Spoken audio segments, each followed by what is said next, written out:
Thank you from a generation that may not have known your name, but I get to live in the freedom because of it. I want to thank all the U.S. service members, men and women, and especially the Army for their 250th birthday. Thank you very much. My grandpa served in the Army in World War II as part of the 82nd Airborne. Thank you, Army, for everything that you do. My brother Rob and my son Alec both served in the U.S. Army. We thank you for your courage, your sacrifices, and the burdens that you may now carry. Thank you so much for doing what you do, putting your lives on the line for other men like me to live the life I live. I just want to say happy birthday to the U.S. Army, congratulating them on 250 years. I want to give a big shout out to my Uncle Zadien, who served in the Army, and thank you for all you do. I'm very thankful for the dedication and the hard work of the men and women of the U.S. Army. Hi, American soldiers. Thank you for all you do. Love you. Our freedom is not free, and we know that we are free because of you and your efforts. Thank you to our Army, active duty, and veterans for protecting our rights and freedoms. Comes at an immeasurable cost. Wishing you the best. Happy birthday, go Army. Happy birthday, Army. Thank you to everybody who's serving today and has served in the past. Love you guys and girls. Thank you so much for everything you do. A big thank you to the men and women that serve our country and everything you guys do for us. Thank you, Army, and happy birthday. Happy birthday, Army. Happy birthday, Army. Happy 250th. Mr. President, First Sergeant Norris, we're running for duty, sir. Ready to commence the ceremony as directed. I state your name. Do solemnly swear that I will support and defend the Constitution of the United States of America against all enemies, foreign and domestic, that I will bear true faith and allegiance to the same, and that I will obey the orders of the President of the United States and the orders of the officers appointed over me according to regulations and the Uniform Code of Military Justice. So help me God. Congratulations, congratulations. Welcome to the United States Army, and have a great life. Thank you very much. Have a great life. Thank you.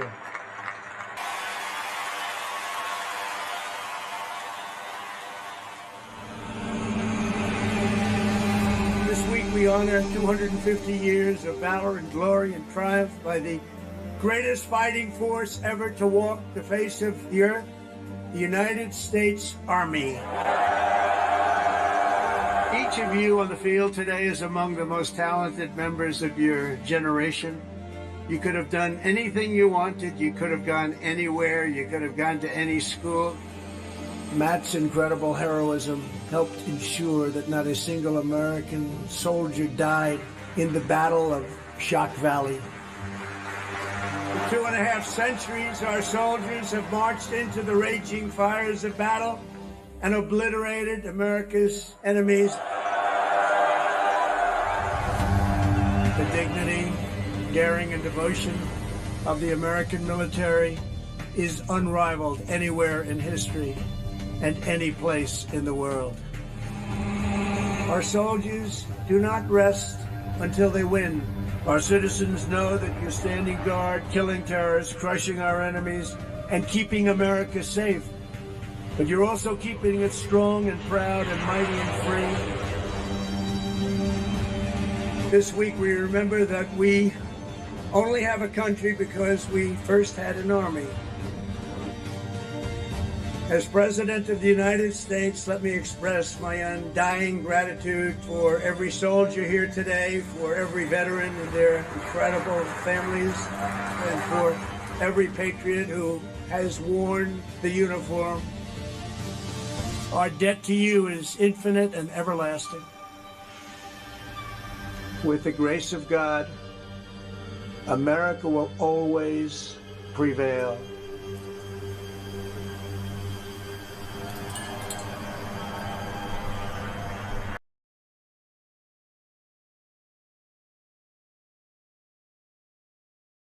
Legacy rolls on. This is the United States Army's 250th Anniversary Parade.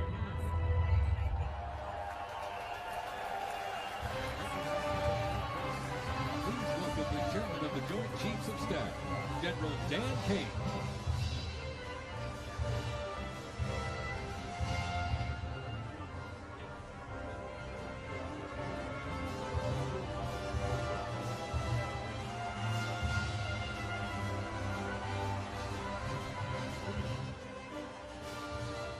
Joining us, the Secretary of the Army, please welcome the Honorable Daniel P. Driscoll.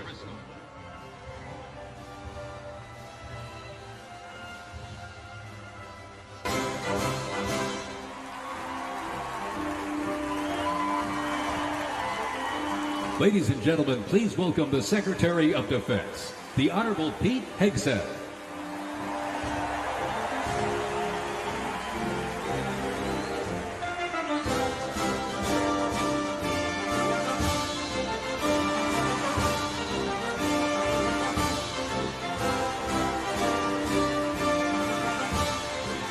Ladies and gentlemen, the Vice President of the United States, J.D. Vance, accompanied by the Second Lady of the United States, Usha Vance, and their 3 children.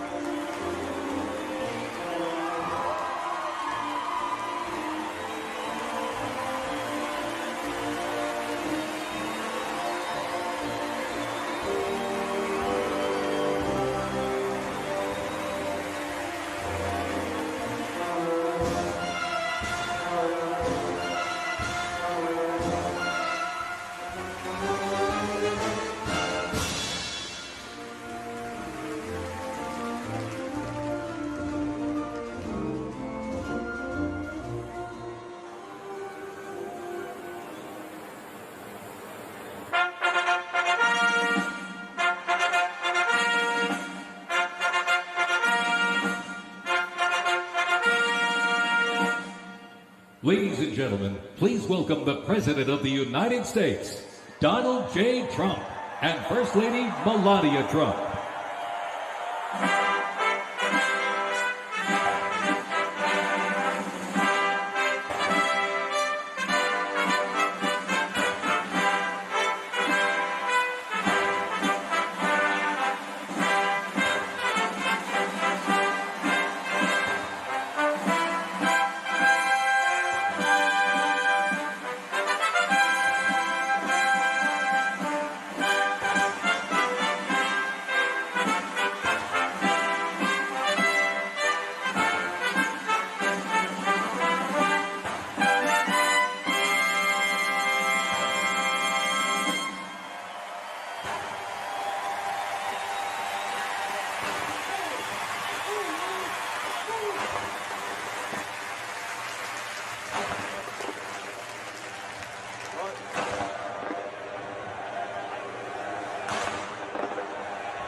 Ladies and gentlemen, to honor America, would you please rise for the singing of our national anthem?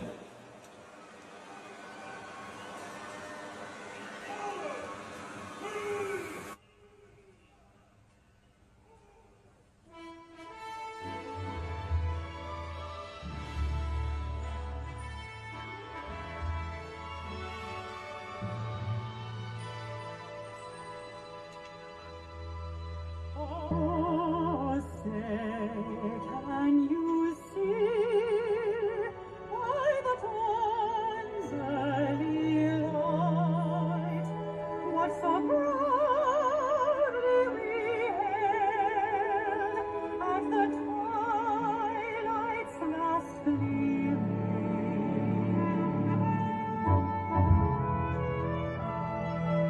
whose broad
before we even had a country, we had an army.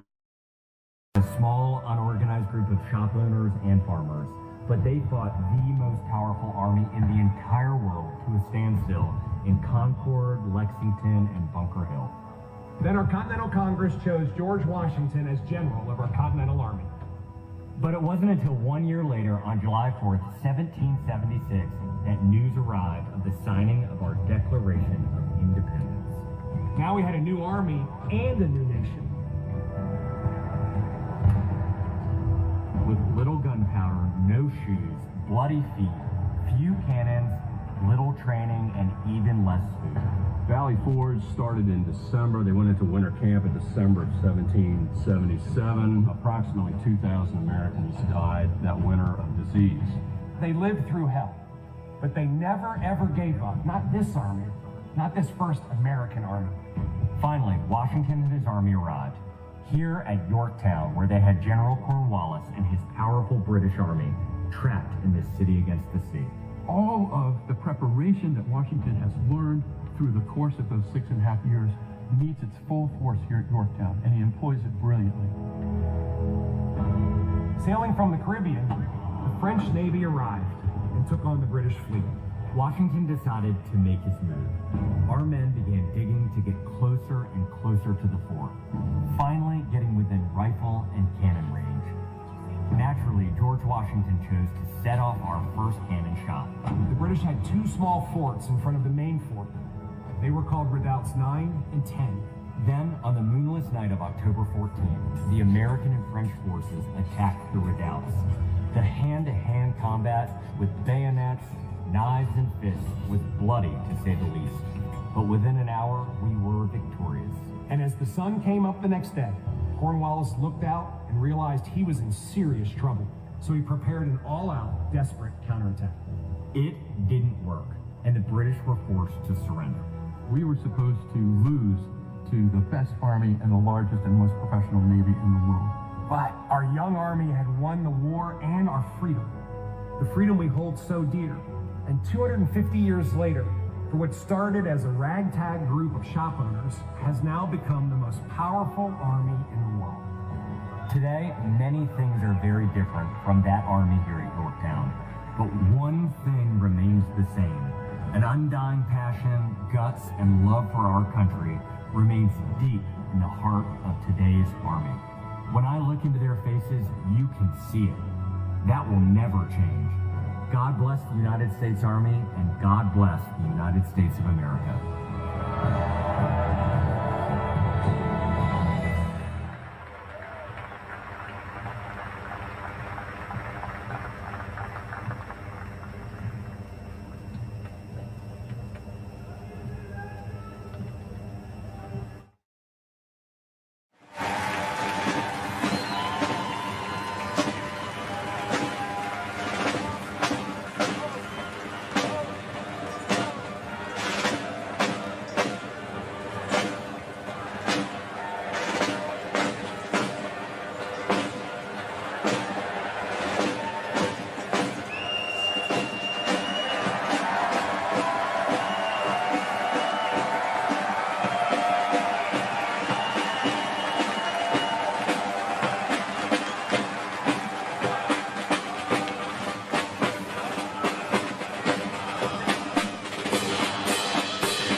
gentlemen, our parade is officially underway.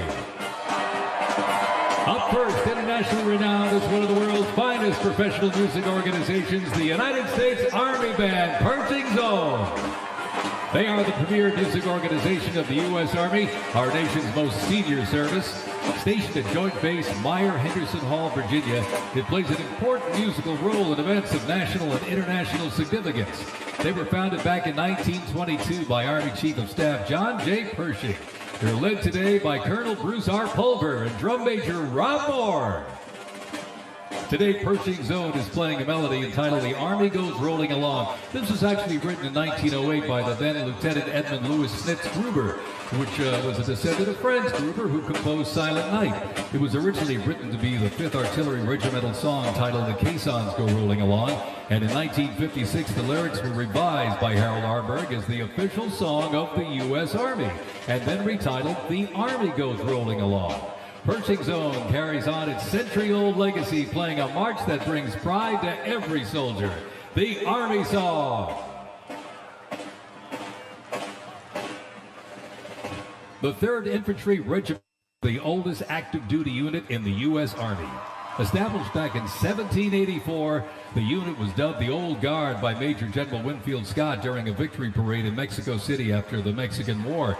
It is the U.S. Army's official ceremonial unit and presidential escort, conducting year-round tactical training to ensure the highest standards and utmost discipline of its soldiers.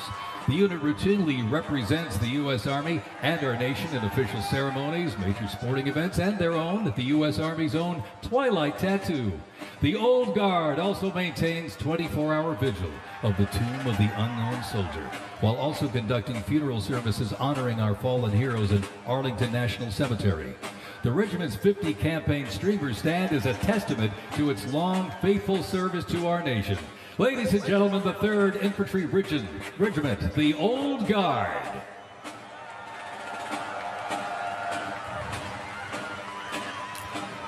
In 1775, the shot heard round the world at Lexington and Concord sparked a revolution, uniting 13 colonies and forging a continental army from farmers and frontiersmen.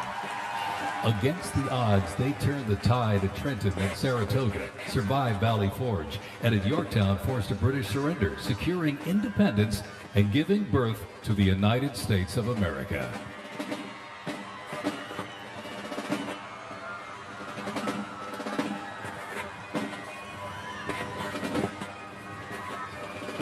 Before radios and field phones, sound was the signal.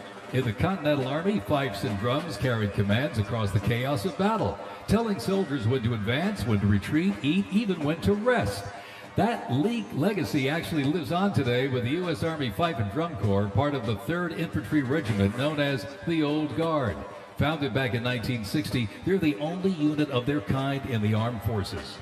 Performing in uniforms patterned after those worn by General Washington's musicians. Playing period instruments with patriotic precision, they bring history to life, sharing the sound and spirit of the Revolution through more than 500 performances each year, both at home and around the world too. The Old Guard, Fife and Drum Corps, everybody.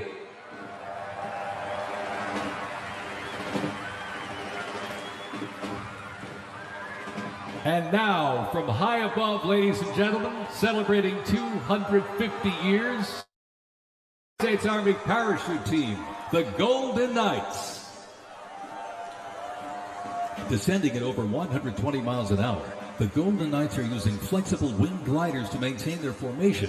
They open their main canopy simultaneously and negotiate the softest possible landing. I'll tell you, they can't hear you, but they sure can see you. You can give them a great big wave, ladies and gentlemen. The Golden Knights, the finest parachuting team in the world.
Fort Sumter in 1861, a nation divided. Over 4 brutal years, nearly 2 million soldiers fought to preserve the Union. Among them, 5 future presidents and the first recipients of a brand new military decoration, the Medal of Honor. With independence won, our nation's westward expansion began. The Army moved in step, guarding settlers as native scouts lit the way. Immigrants joined the cause, and the Buffalo Soldiers etched a legacy of grit and honor across the American frontier.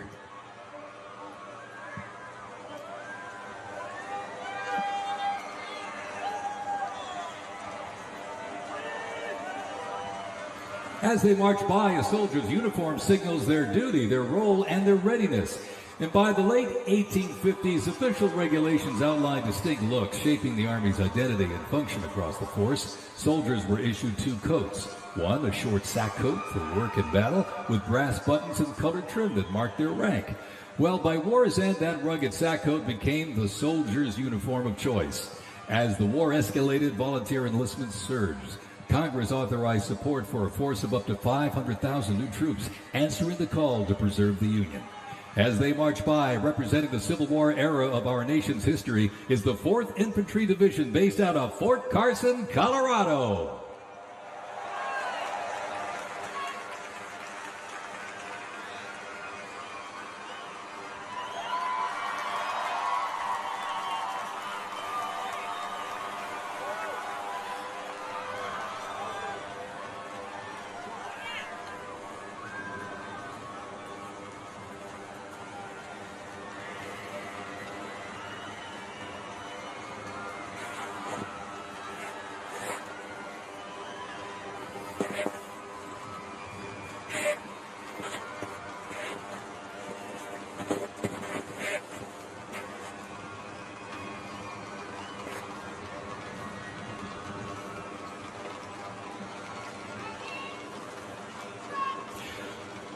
From Port Cavazos, Texas, home of legends, the 1st Cavalry Division rides with pride.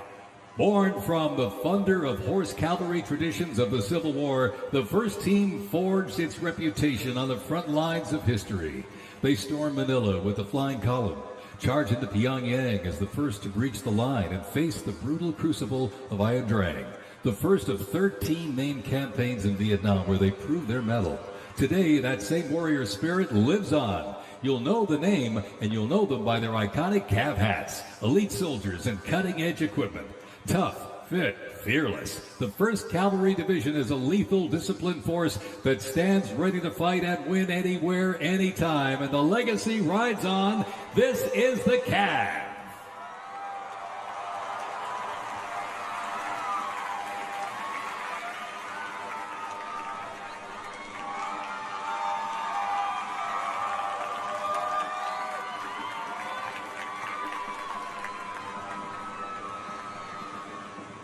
Special thanks to our sponsor, Lockheed Martin.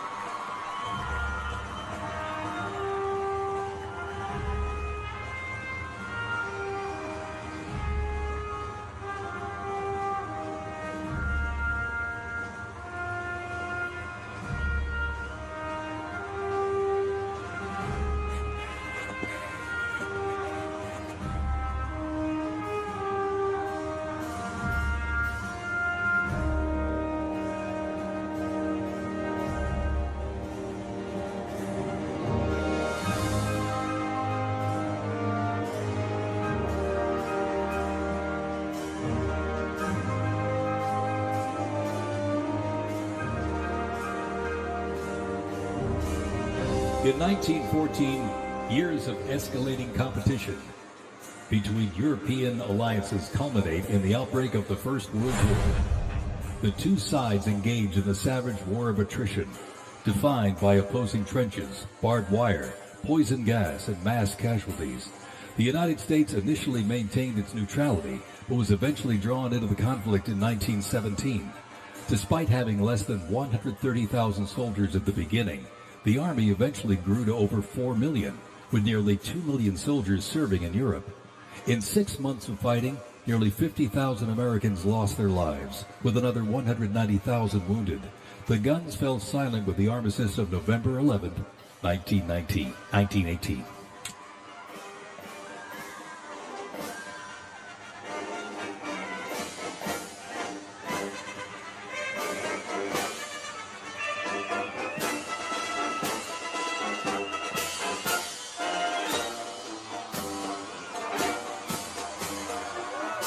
We continue on with more USA World War I rolling stock. This 1918 Dodge touring car was part of the legendary 1919 Transcontinental Convoy.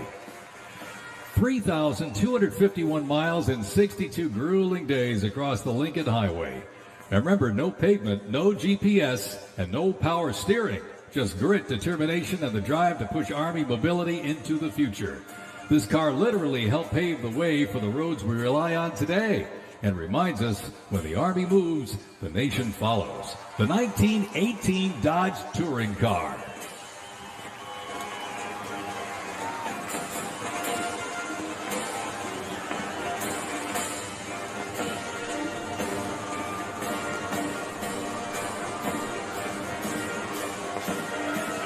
Headquartered in New York, this is the 42nd Infantry Division Band.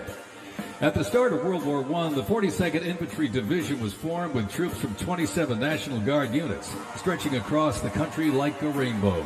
Composed of skilled musicians from all walks of life and professional occupations, they perform a variety of musical genres.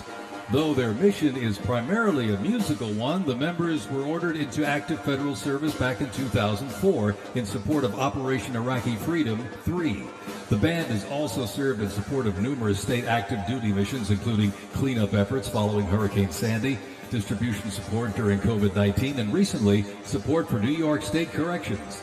Commanded by Chief Warrant Officer 2 Ethan Wagner and led by Drum Major Sergeant First Class Drew Gans, the band is performing Over There, written in 1917 by Broadway composer and recipient of the Congressional Gold Medal George M. Cohan. Representing the World War I era is the 82nd Airborne Division, based out of Fort Bragg, North Carolina. You'll notice the unit is wearing replica World War I uniforms signifying the soldiers who served our nation during this time. When the Americans entered the Great War, our soldiers, under the command of General Blackjack Pershing, hit the trenches in the new standard. It was the olive drab winter service uniform. Now on their heads you'll see a steel helmet with sand-textured paint built to deflect deadly shrapnel from above. Not bulletproof, but battle tough. Nicknamed the Pershing boot, on their feet was the M918 1918 French boot. It was designed to survive the brutal grind of trench warfare. And on their backs, the field pack, rations, ammo, first aid, and a gas mask. Everything a doughboy needed to fight and to win.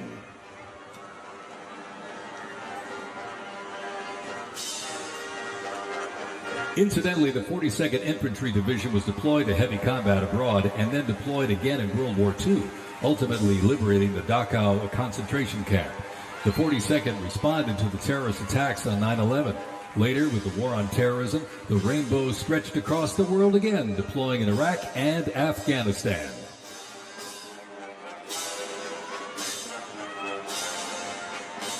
Thundering into view, the pride of Fort Sill, the U.S. Army Artillery Half Section. This is literally powered by horsepower and heritage. This elite ceremonial unit honors the legacy of the Army's horse-drawn artillery. With precision, discipline, and 6 majestic horses pulling a vintage 1918 caisson, the half section keeps tradition alive and rolling strong.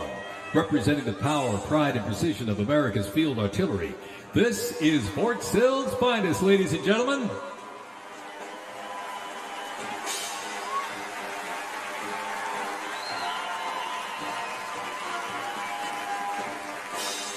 Special thanks to our sponsor, Form Energy.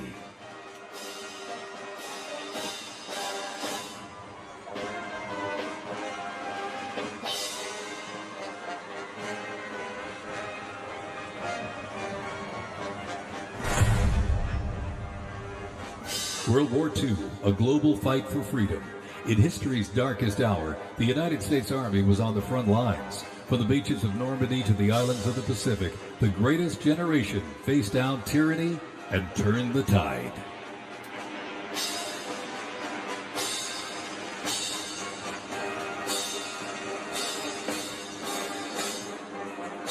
From bombers to fighters to transports, U.S. Army aircraft started to thunder across the skies in World War II. And take a look up there, ladies and gentlemen. Flying overhead right now, they are fast, they are fierce, and famously used in the Doolittle raid over Tokyo. Leading up front, the mighty B-25 Mitchell. Up next, the Cadillac of the sky, the P-51 Mustang. From the sky, we're back down on the ground. In World War II, one vehicle led the charge, the legendary quarter-ton 4x4 command recon vehicle, the Jeep. You might have a Jeep in your driveway, but not like this. The U.S. Army truck quarter-ton 4x4 command reconnaissance, better known as the Jeep, was an iconic vehicle of World War II and was the world's first mass-produced four-wheel drive vehicle. The Army used the Jeep for almost every military activity, including command vehicles, scout cars, and medical ambulances. Fast, rugged, the Jeep became a symbol of American ingenuity.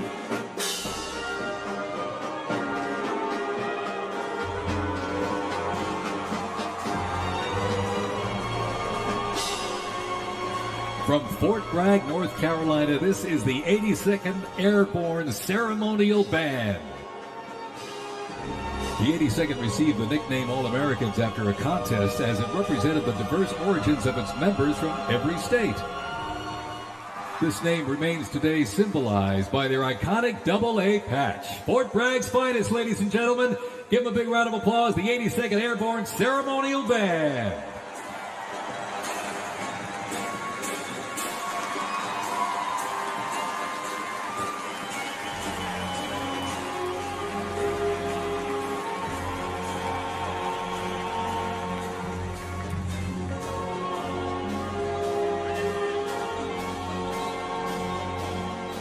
In a global fight like World War II, the U.S. Army knew our troops needed more than courage. They needed innovation. Uniforms evolved for every environment, but olive drab remained the mark of the American soldier. Shaped by lessons from the trenches of World War I, the Army introduced two battlefield essentials: the M1 helmet, tough, stable, and built to protect under fire, and the M1 Garand rifle, powerful and fast. It gave American troops a very clear edge. General George S. Patton called the M1 rifle the greatest battle implement ever designed, and history proved him right.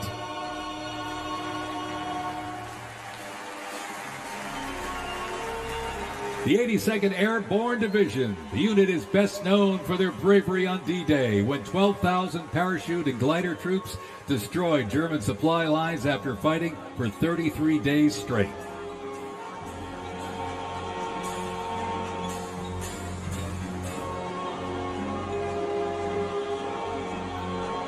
The 101st Airborne Division, based out of Fort Campbell, Kentucky, traces its lineage back to 1918 when it first established as the 101st Division. Known for their ability to rapidly deploy across the world, the unit has held a crucial role in operations since its inception. From parachuting behind enemy lines on D-Day to leading helicopter assaults in Vietnam, the 101st redefined modern warfare. In the 50s, the Screaming Eagles stood tall at home, protecting the Little Rock Nine during the fight for civil rights. In recent decades, they've been sent across the world with stints as far as the Middle East, where they took part in Operation Desert Storm and participated extensively in the war on terrorism in Iraq and Afghanistan. The Screaming Eagles continue to lead the way as tomorrow's division in today's Army.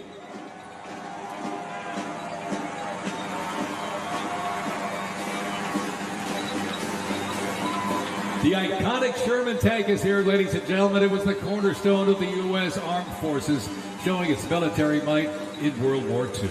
It became one of the most influential tank designs of the 20th century. The M4 tank was nicknamed the Sherman tank after Civil War General William Tecumseh Sherman. Actually, it was named by the British. With almost 50,000 produced during World War II, the Sherman tank was in active service until 1957. In World War II, the M16 half-track was a force to be reckoned with. It was a self-propelled anti-aircraft weapon with speed, firepower, and grip. Nicknamed the Meat Chopper, its quad 50 caliber mount could unleash 2,300 rounds a minute. Quite devastating. It served through Korea, Vietnam, and beyond, and remains in use in U.S. allies to this day. The M16 half-track brings the fight wherever it rolls.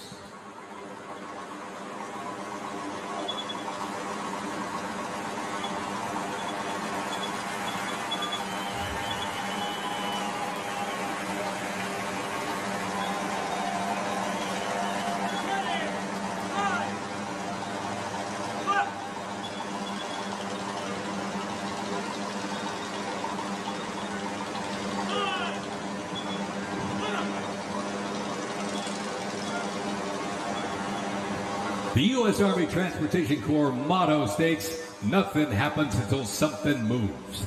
That was never more true than with this. Look at this, the 2.5-ton Chevrolet Deuce and a Half. Moved up to 10,000 pounds of cargo and was the backbone of the Red Ball Express that kept the Allies supplied after D-Day in World War II.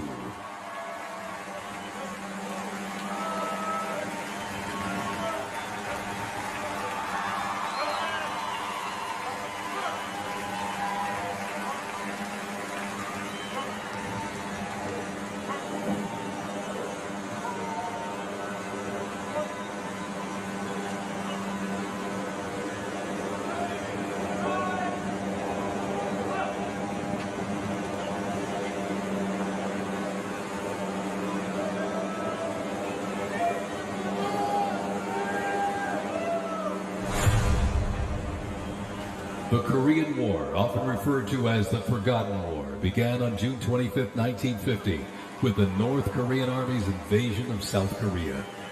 A coalition of South Korea, the United States, and other United this is why I Nations stopped playing members basketball. You defeated just the go invasion and advanced into North Korea. The coalition fought and defeated 2 Chinese offensives in the spring of 1951.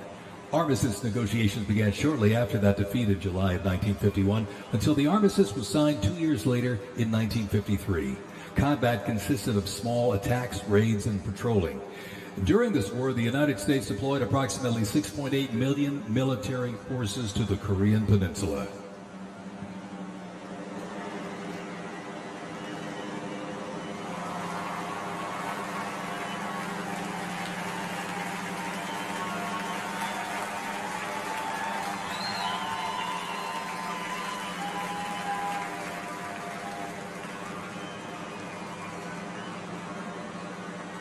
Special thanks to our sponsor, Coinbase.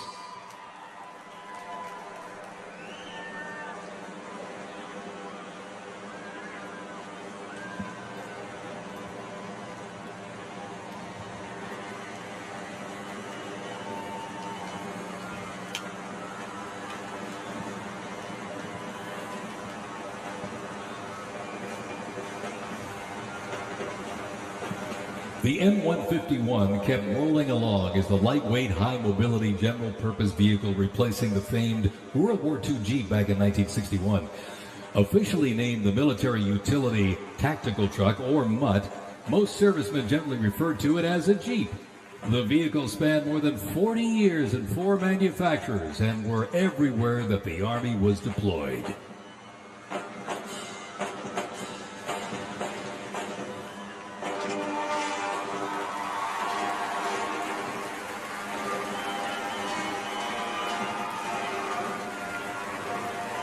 Another rolled by earlier, and at 2.5 tons, this Deuce and a Half, the M35A2 classic military transport truck, was a mainstay of the U.S. Army for decades, particularly during the Vietnam War and Operation Iraqi Freedom. The Deuce and a Half proved its value moving cargo, supplies, and soldiers. Its capabilities include up to 5,000 pounds off-road and 10,000 pounds on-road, making it ideal for moving just about anything. In the jungles of Vietnam, the U.S. Army faced a new kind of war. Helicopters became the new workhorses of battle, delivering troops, firepower, and supplies into some of the most unforgiving terrain on Earth. This is the U.S. Army in Vietnam, the era of air mobility, fierce firefights, and unwavering brotherhood.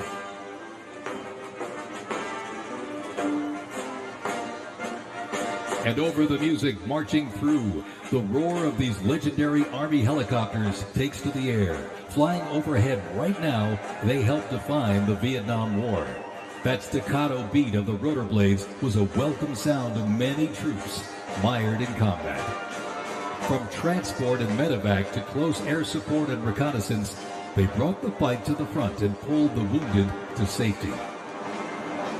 The OH-6 Cayuse scouted the terrain with unmatched agility. The AH-1 Cobra, also nicknamed the Snake, brought serious firepower. Its slim design, as you can see here, helped it survive and thrive in hostile environments to protect soldiers below. And the icon of the era, the UH-1 Huey, the first turbine-powered helicopter in service with the U.S. military. There was nothing the Huey couldn't do. General support, air assault, cargo transport, medic evacuation, and ground attack missions. The Cayuse, Cobra, and Huey, ladies and gentlemen, three iconic Army symbols in the sky.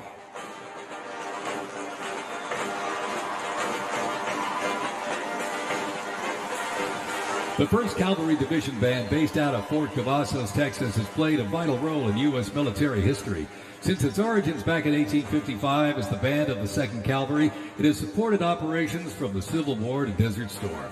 Over time, it's evolved into a powerful force using music to strengthen bonds between soldiers and engage with communities.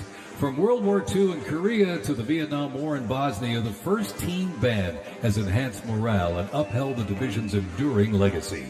Today, the band continues its mission using music to shape perceptions, foster trust, and promote national Army and division interests. Standing ready to serve, it remains an enduring symbol of the 1st Cavalry Division's legacy and commitment to duty. The band performs Hit the Leather and Ride on march composed by Captain Robert Meredith Wilson. This piece reflects the cavalry's transition from horses to mechanized warfare, capturing the speed, the resilience, and the tradition of the division. From Fort Cavazos, Texas, everybody, the 1st Cavalry Division Band.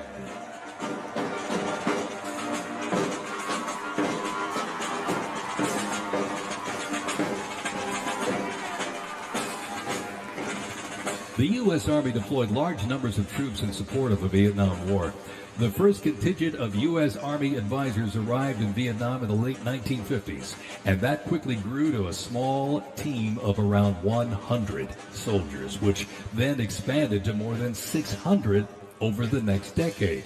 As the war intensified, troops' numbers quickly grew as the war between the South Vietnamese government and the communist insurgents supported by North Vietnam intensified.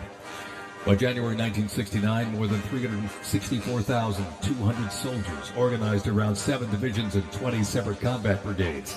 The United States began withdrawing its forces in July of 1969, and the last Army combat unit left South Vietnam in August of '71. The last U.S. combat soldier came home March 1973, while a small number of non-combat personnel remained until April 1975.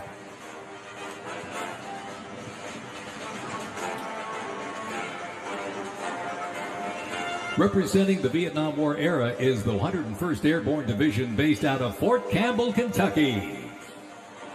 The unit is wearing replica Vietnam War uniforms signifying the soldiers who served our nation during this time.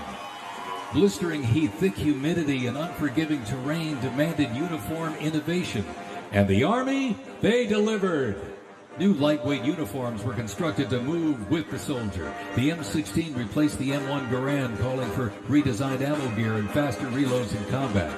Body armor got smarter, jackets and trousers got lighter, and field equipment was reimagined to meet the mission head-on.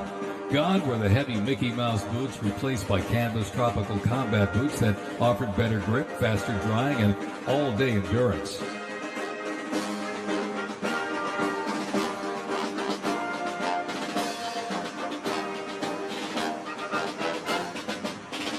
Special thanks to our sponsor, Oracle.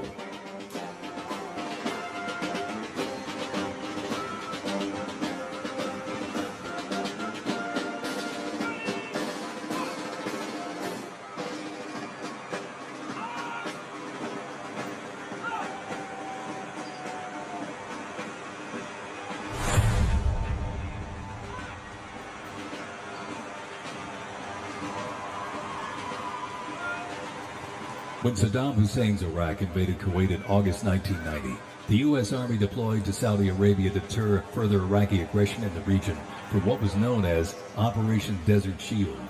By the fall, more than 750,000 troops comprising U.S. service members and coalition partners from more than 30 countries had assembled in the Saudi Arabian desert. In mid-January 1991, the U.S.-led coalition began Operation Desert Storm, which kicked off with an intensive air campaign designed to knock out key Iraqi infrastructure and weaken Iraqi forces. The ground offensive was launched in early 1991, where military forces overwhelmingly destroyed enemy tanks and vehicles. After only 100 hours of ground combat, coalition troops liberated Kuwait, and the Gulf War ended with Iraq's surrender.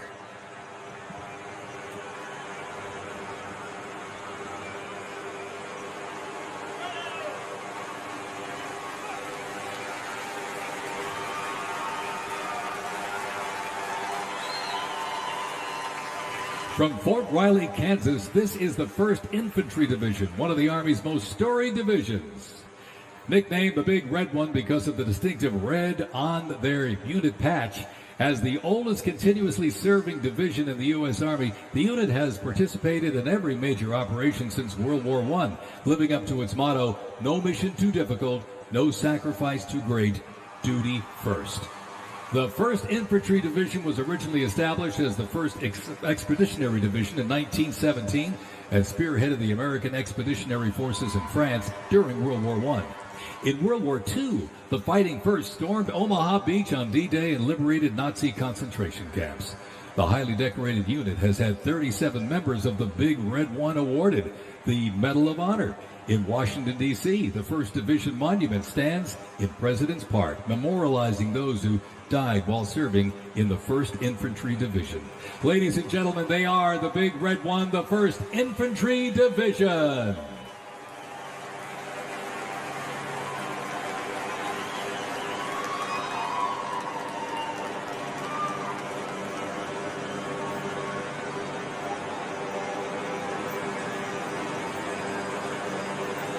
More military rolling stock.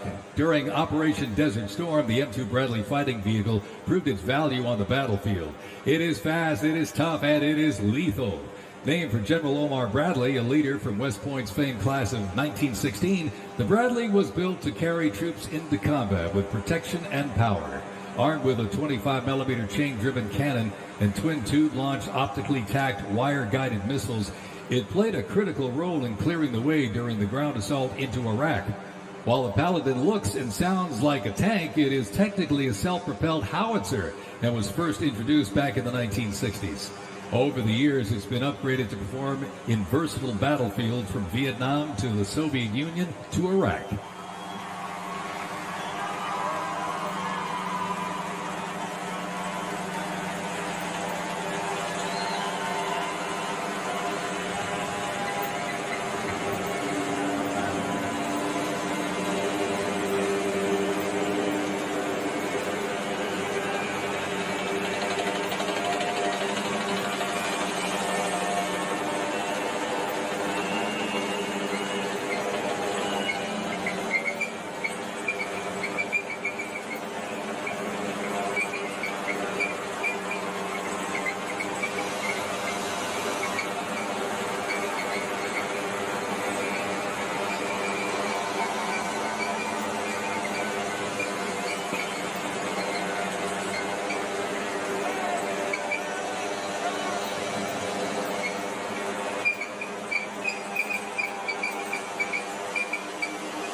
In the Gulf War, no division hit harder or moved faster than the 1st Armored.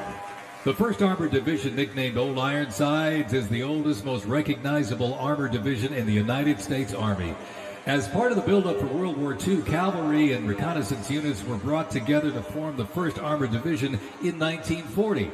In the Gulf War, no division hit harder or moved faster than the 1st Armored. Old Ironsides really led the way. During Desert Storm, they engaged in some of the largest tank battles in Army history that were decisive victories, shattering enemy formations. Based in Fort Bliss, Texas, America's Tank Division is currently supporting missions in 20 countries across 5 continents. From World War II to today, Old Ironsides remains battle-proven and always ready.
First used in Operation Desert Shield and Desert Storm, the N-119 howitzer brought precision firepower to the front lines.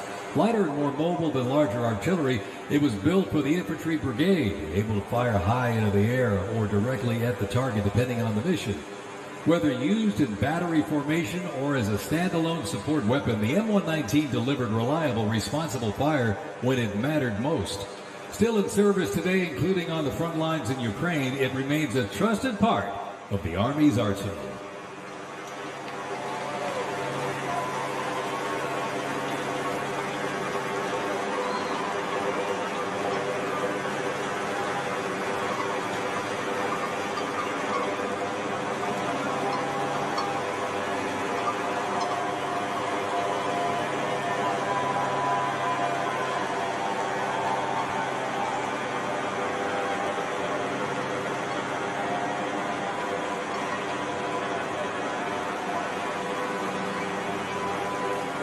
Special thanks to our sponsor, UFC.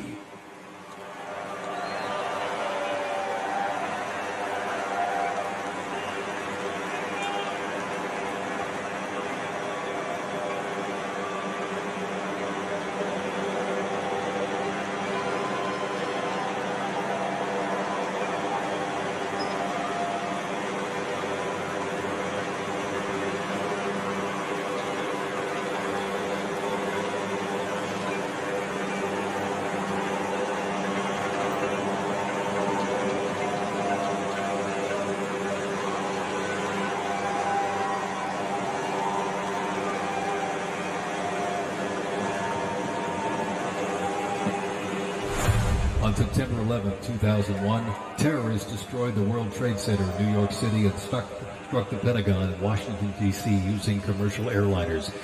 In response, the U.S. launched the global war on terrorism. The U.S. would stop potential threats around the world and take the fight to terrorist groups and the nations that back them.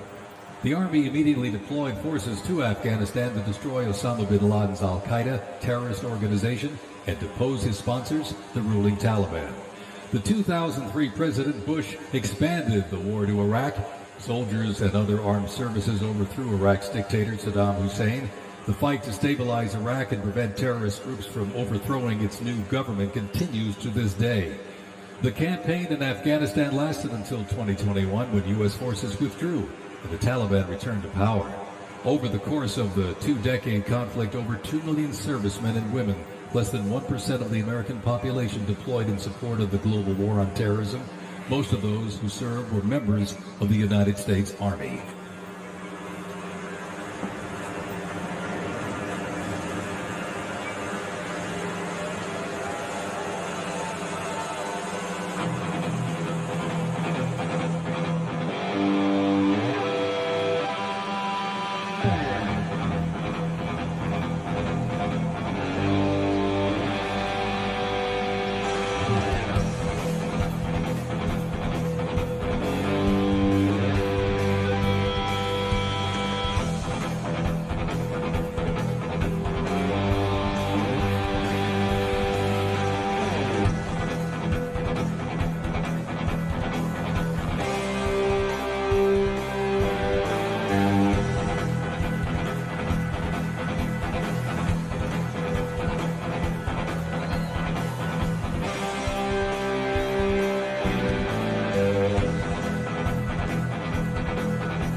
The global war on terrorism saw the introduction of a range of new technologies on the battlefield.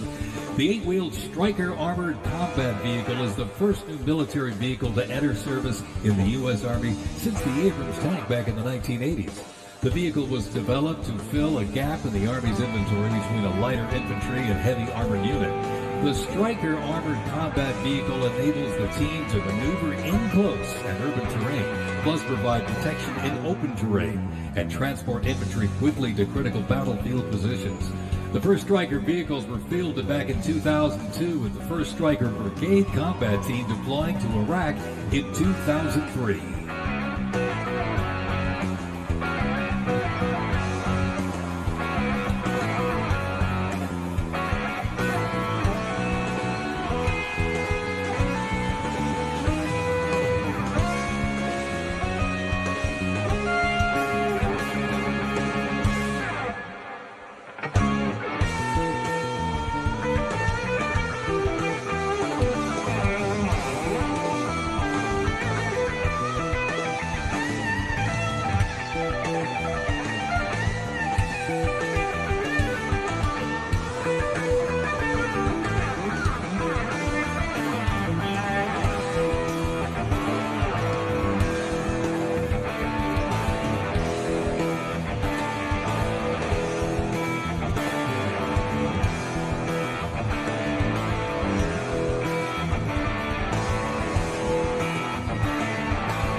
U.S. Army Rangers, predating the Revolutionary War, fought in the War of 1812 as part of the regular Army and patrolled the frontier from Ohio to western Illinois on horseback and by boat, with the likes of Daniel Boone and Abraham Lincoln in their ranks.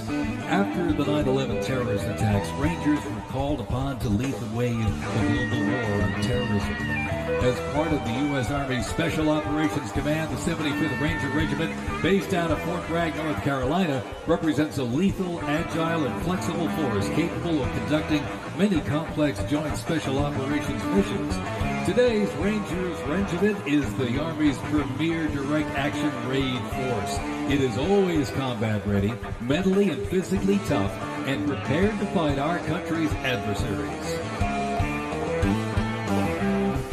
The U.S. Army Special Operations Command is an elite group of individuals trained to lead and succeed in protecting the country from their threats. Composed of 5 units with unique specialties, Special Operations works with small tactical teams, taking on the most challenging and sensitive missions. Military legends to service members and civilians alike, they take on terrorists through quiet guerrilla war-style missions in foreign countries. Ladies and gentlemen, the U.S. Army's Special Forces.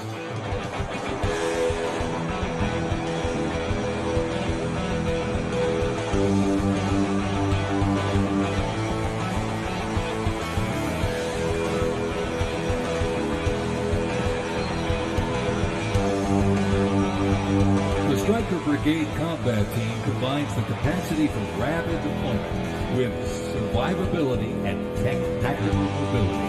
Adaptability and continuous transformation to overcome our enemies is vital. Fighting an elusive enemy in distant places and at home requires new tools such as unmanned aerial vehicles for surveillance and the Blue Force Tracker to see real-time details of troop movements. The United States does not face the challenging international environment alone. Our network of allies and partners is an advantage that our adversaries can never hope to match. Over 80 nations have fought alongside the United States or assisted in during the global war on terrorism.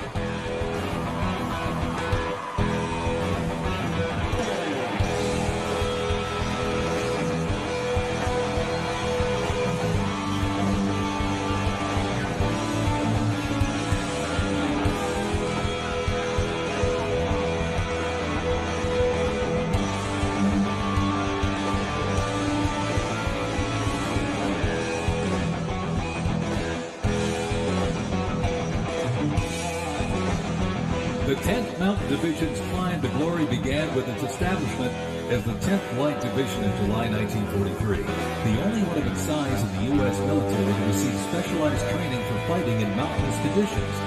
After periods spent inactive as a training division and as a standard infantry division, the unit returned to its roots in 1985 when it regained its Mountain Division designation.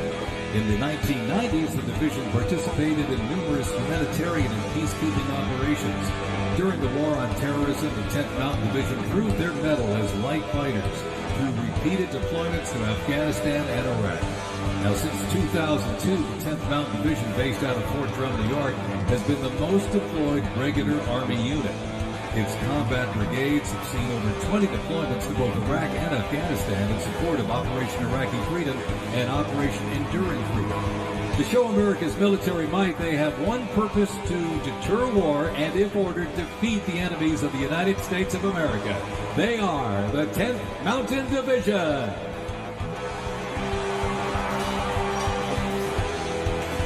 Investments in cutting-edge systems, drone technology, and capabilities strengthen the force, equipping soldiers with tools they need to protect the country and defend democracy. The Army has 8 Stryker Brigade combat teams, 6 in the active component and 2 in the National Guard.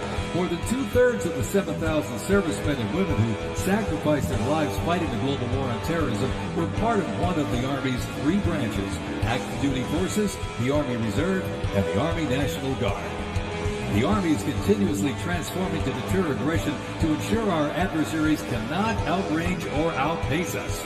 This transformation is not just about adapting, it's about maintaining dominance, ensuring that America's Army remains unmatched in its speed, flexibility, and ability to support the nation's strategic priorities.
Special thanks to sponsor Alex here.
Today, the U.S. Army's mission is to deploy, fight, and win our nation's wars. How? By securing ready, prompt, and sustained land dominance by Army forces across the full spectrum of the conflict as part of the Joint Force.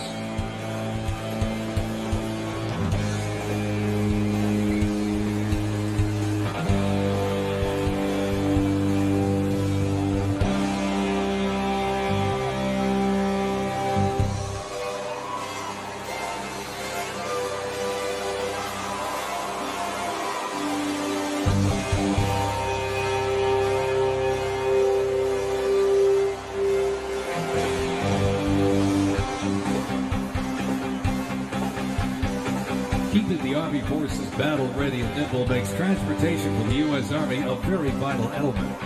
Spread across the parade today, numerous fighting vehicles, some designed for very specific functions and others for flexibility, but they all must be maintained. With over 200,000 trucks alone, wheeled vehicle mechanisms ensure that the fleet of vehicles are ready, and these mechanics get the job done. This convoy starts with the M777, a lightweight howitzer. These lightweight howitzers may not look particularly lightweight, but are made from titanium. They are 7,000 pounds lighter than their predecessor, the old M198. Used by the Army since 2005, the M777 is currently being used in Ukraine. Weighing only 4,700 pounds, the M119 howitzer is smaller and is used by infantry brigades, particularly for air assault missions. It was first used in Operation Desert Shield and Desert Storm in 1991 and is also seeing active use in Ukraine.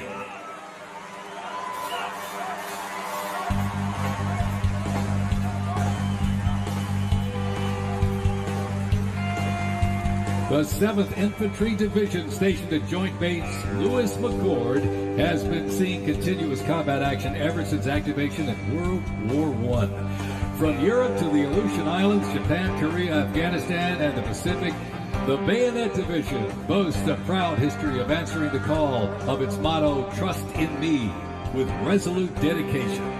Sent to deployments and conflicts around the globe since it was founded, the division returned to Port Louis in 1971, its first time on American soil since 1934. The 7th Division, originally called the Hourglass Division due to their patch design, gained the nickname Bayonet Division during their deployment to Korea in June of 1950.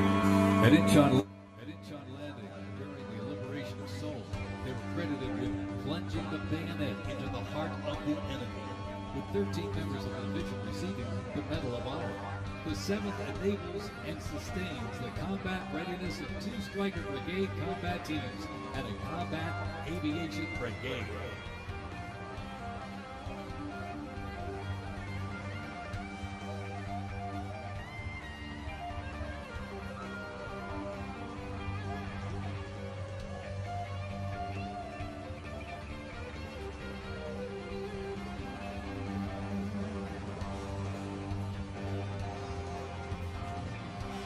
With the American soldier, the cornerstone of everything the Army does, we are continuously transforming. Army careers span the spectrum from attorneys to astronauts and mechanics to engineers.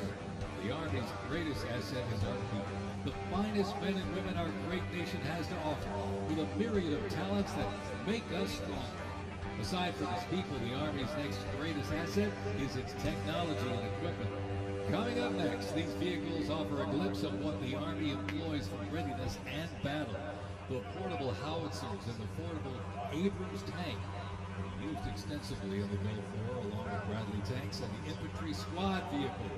The ISB provides enhanced tactical mobility of an infantry brigade combat team.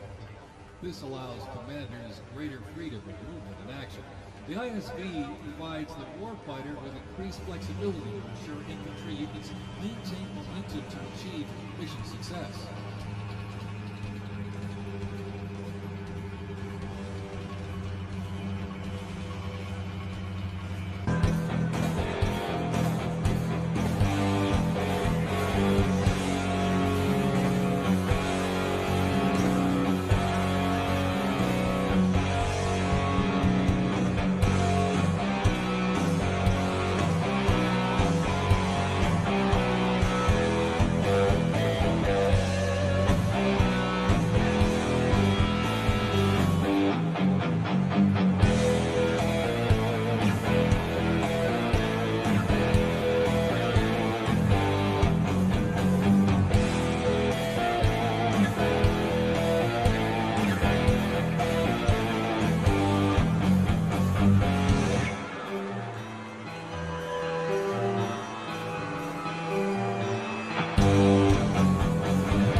When duty calls, U.S. Army soldiers don't just answer, they lead. From Fort Bragg, witness a powerful demonstration of strength, purpose, and the unmatched capability of today's Army.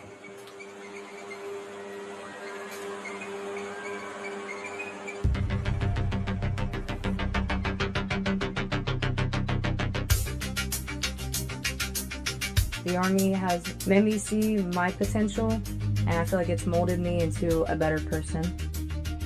I grew up in a very patriotic household. My grandfather, he served in World War II, and his brother, my uncle, served in Vietnam. I can do this. If they can do this, I can do this.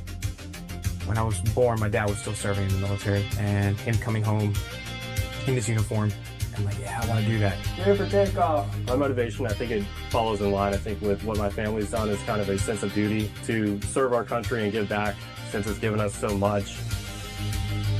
I'm a very, let's say, timid person, but definitely helped me become a more confident person.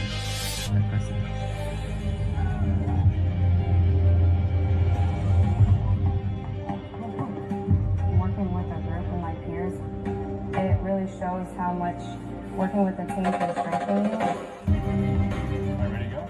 I derive a lot of purpose from serving others. I think serving something bigger than myself gets me out of bed every day.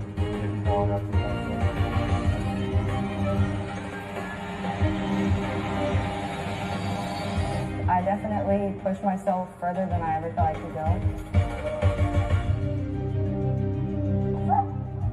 I joined the military service because I want to deploy. That's my main goal, is deploy, deploy, deploy. If we get the call, we have to go somewhere, we'll do what needs to be done. That's just the way we operate here.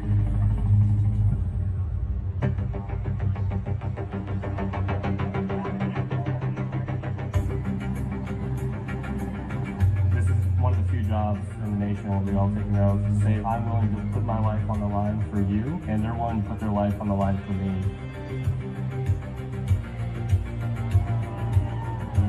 This is what we train for.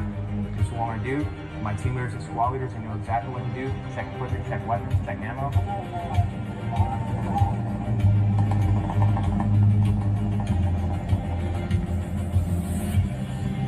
We're always ready to deploy within 18 hours and handle the mission itself.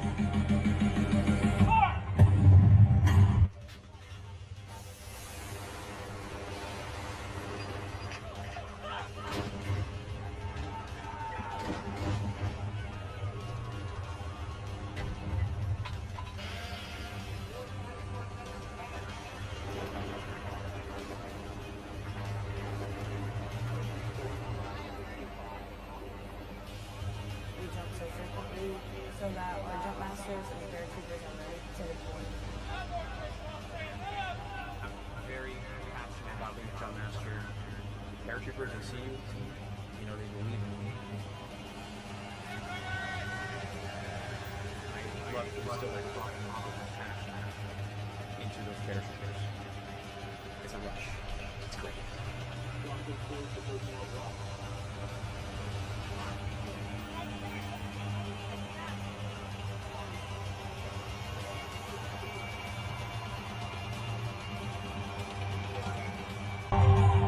This week we honor 250 years of valor and glory and triumph by the greatest fighting force ever to walk the face of the earth, the United States Army.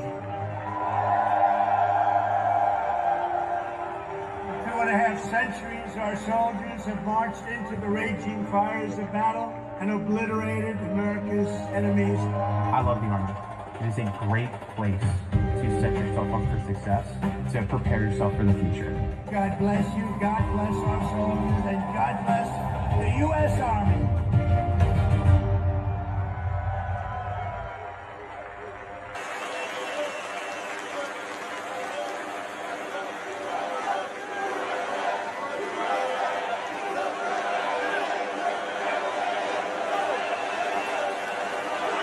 Joint Base Elmendorf, Richardson, Alaska is the home to America's Arctic Angels, who execute expeditionary operations worldwide, conduct multi-domain operations in the Indo-Pacific Theater and the Arctic, and on order decisively defeat any adversary in extreme cold weather, mountainous and high-latitude environments through large-scale combat operations. The Angels are the Army's only Arctic division.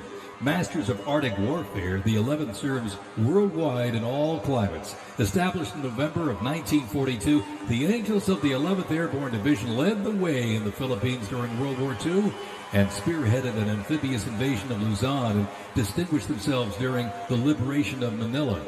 After periods spent inactive and stationed in Germany from 1963 to 65, the division operated as the 11th Air Assault Division with the mission of testing and refining the Army's helicopter-centric air mobility doctrine.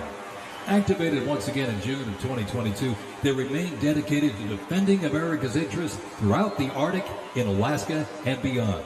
The 11th Airborne Division, America's Arctic Angels.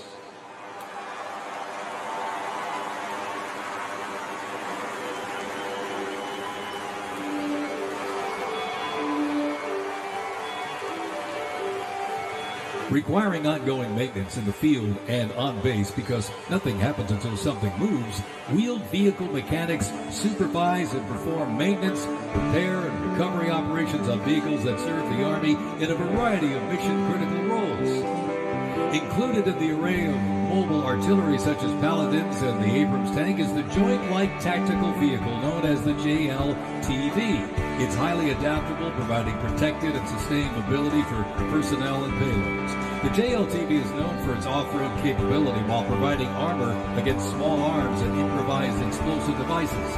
The JLTV right there.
The U.S. Army Reserve is inseparably linked to America's long-standing citizen-soldier tradition.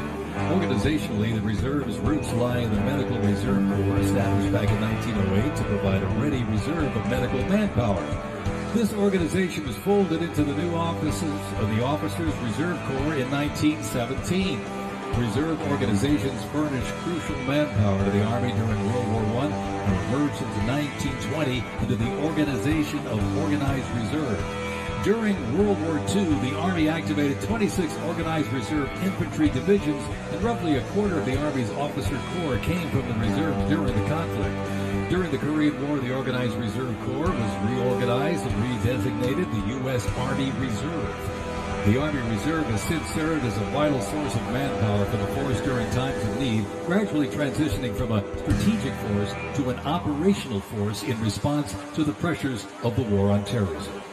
In the 170,000 Army Reserve soldiers and 11,000 civilians serving their home communities, and when needed, they can quickly mobilize. The Army can't deploy, they can't fight or win without the Army Reserve. They are an important component of Army readiness. Let's have a big hand for the Army Reserve.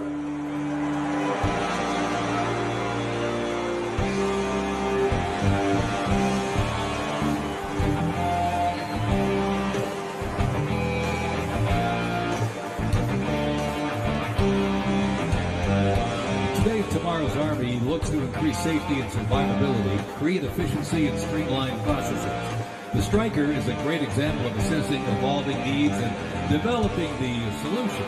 Strykers provide a balance between heavy armor and infantry brigade and combat teams.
When Americans hear the name Bastogne, they remember one of World War II's most heroic defenses, the Battle of the Bulge.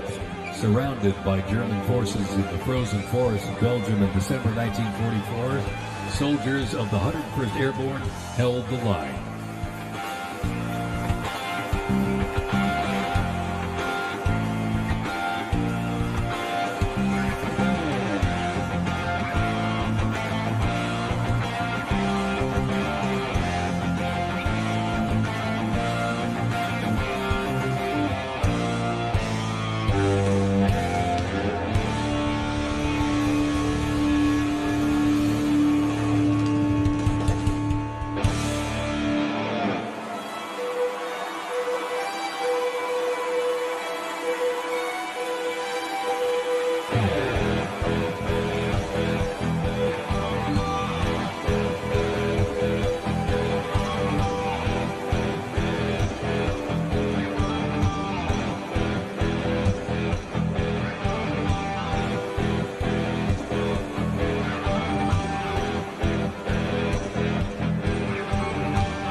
Presented before you is a platoon from the multi-purpose company 2nd Battalion, 327th Infantry Regiment, 1st Mobile Brigade, 101st Airborne Division, Bastogne.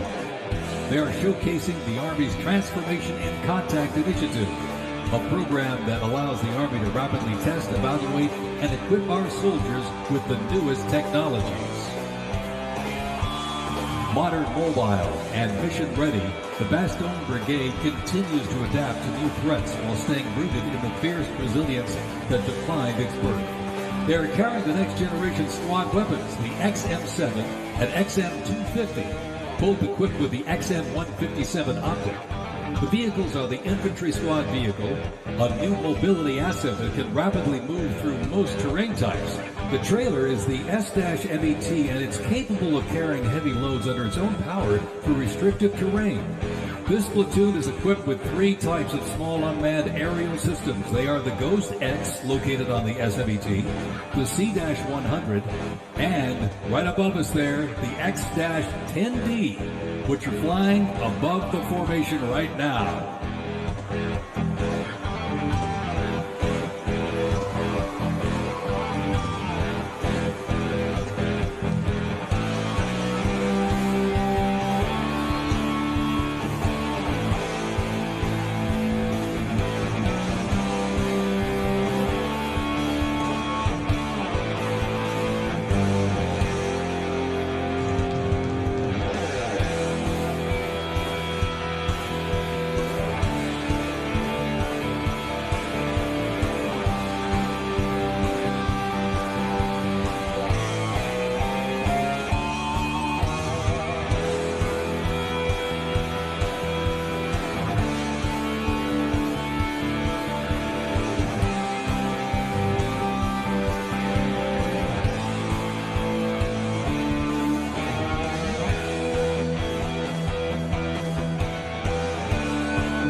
Bradley fighting vehicle has proved itself to be lethal and survivable in multiple theaters since it first fielded back in the 1980s.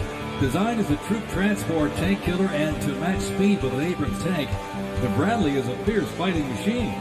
The Bradley accompanies American troops often with the M1A1 Abrams tank, nicknamed the Beast and Whispering Death because of its firepower, accuracy while moving, and its stealth. Together, they offer mobility and firepower, a fearsome combination.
high in the sky, the AH-64 Apache. It's the premier attack helicopter in the world.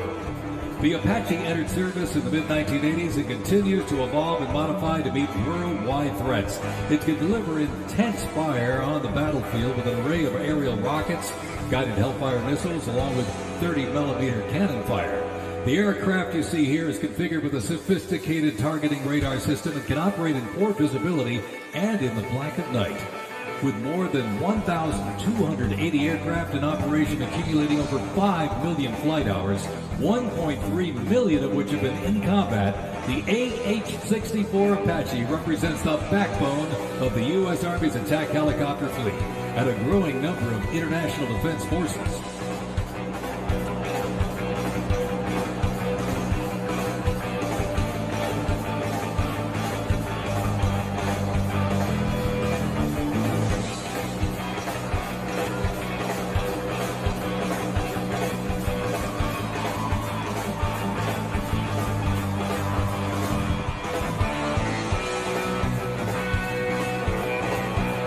Special thanks to our sponsor, Lockheed Martin.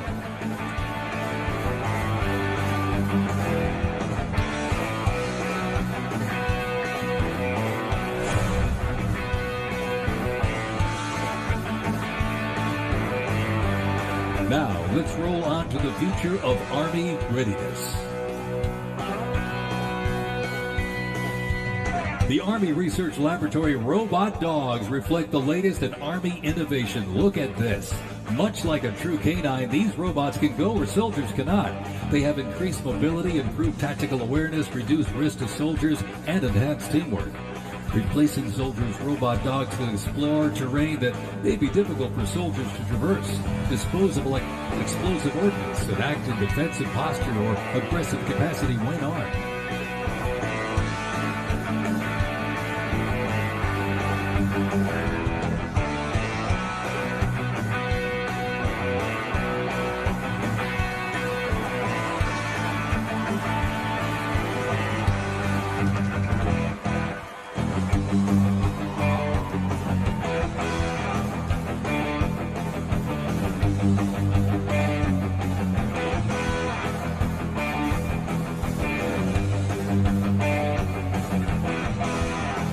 The Ghost Robot Dog is another innovation that can adapt seamlessly for various missions from recon to bomb recognition.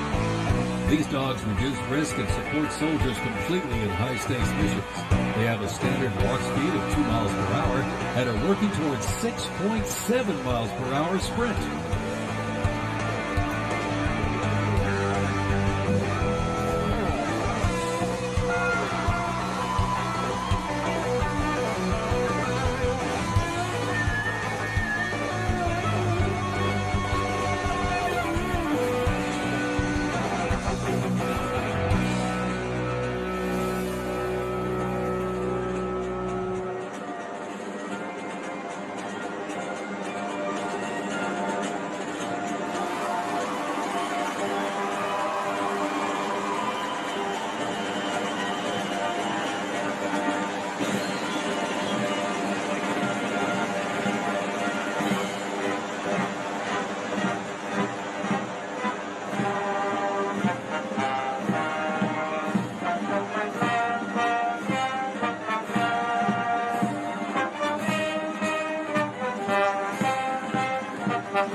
As the oldest continuously serving Army band and the oldest unit at West Point, this is the United States Military Academy Band, ladies and gentlemen. West Point Band traces its history to a single drummer and fifer appointed by George Washington during the American Revolution. Over the next 2 centuries, this band evolved into one of the most capable and versatile performing groups in the world.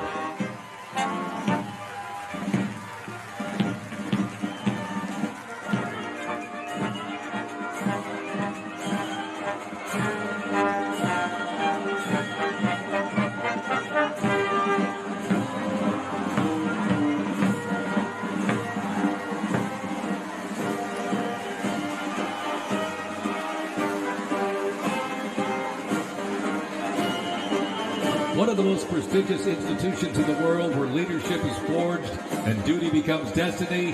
This is West Point, where Army leaders are made.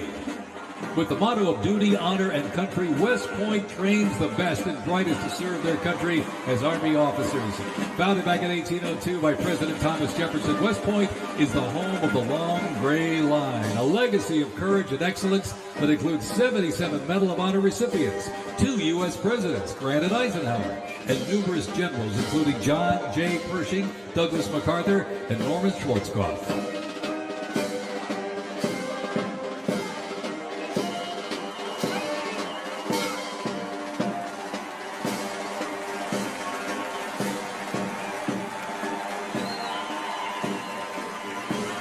Upon entering the United States Army, all recruits undergo initial entry training, a highly intense and a challenging training period aimed at developing a soldier's physical and mental toughness, instill discipline, train them in essential combat skills, and foster teamwork. IET transforms civilians into soldiers based on the 7 core Army values: loyalty, duty, respect, selfless service, honor, integrity, and personal courage.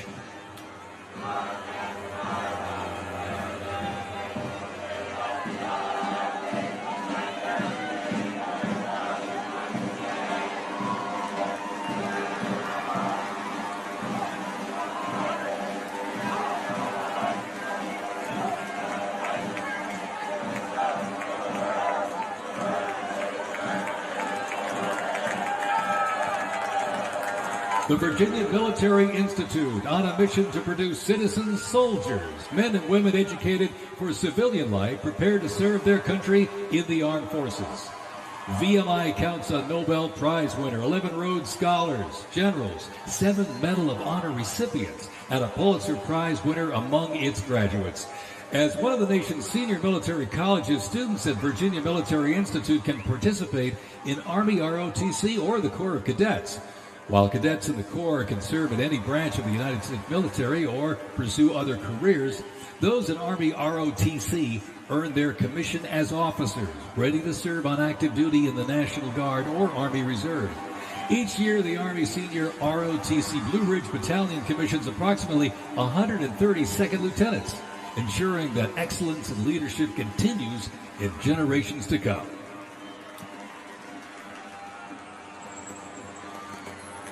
The Citadel, the Military College of South Carolina, offers students the opportunity to participate in Army ROTC or the Historic Corps of Cadets.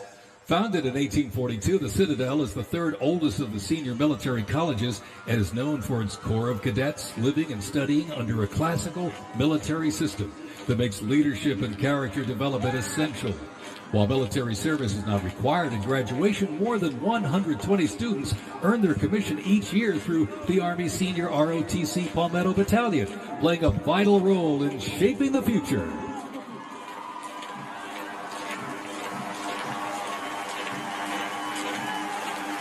As one of the nation's senior military colleges, Texas A&M University is home to both Army ROTC and the renowned Corps of Cadets. The Corps of Cadets' central purposes has remained building individuals that exemplify respect, excellence, leadership, loyalty, integrity, and selfless service. Students at the university who participate in the Army ROTC earn their commission as officers ready to serve on active duty in the National Guard or Army Reserve. Each year, the Army Senior ROTC Warrior Training Battalion at Texas A&M proudly commissions more than 90 second lieutenants and is honored to shape the future leaders of the U.S. Army.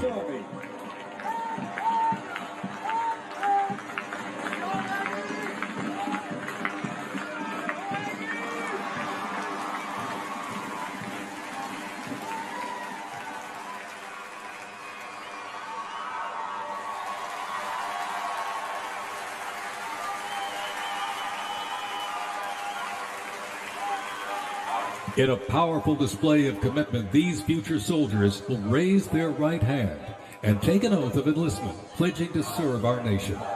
This joint formation is proudly led by the Joint Task Force, National Capital Region, and the Military District of Washington Retention Team.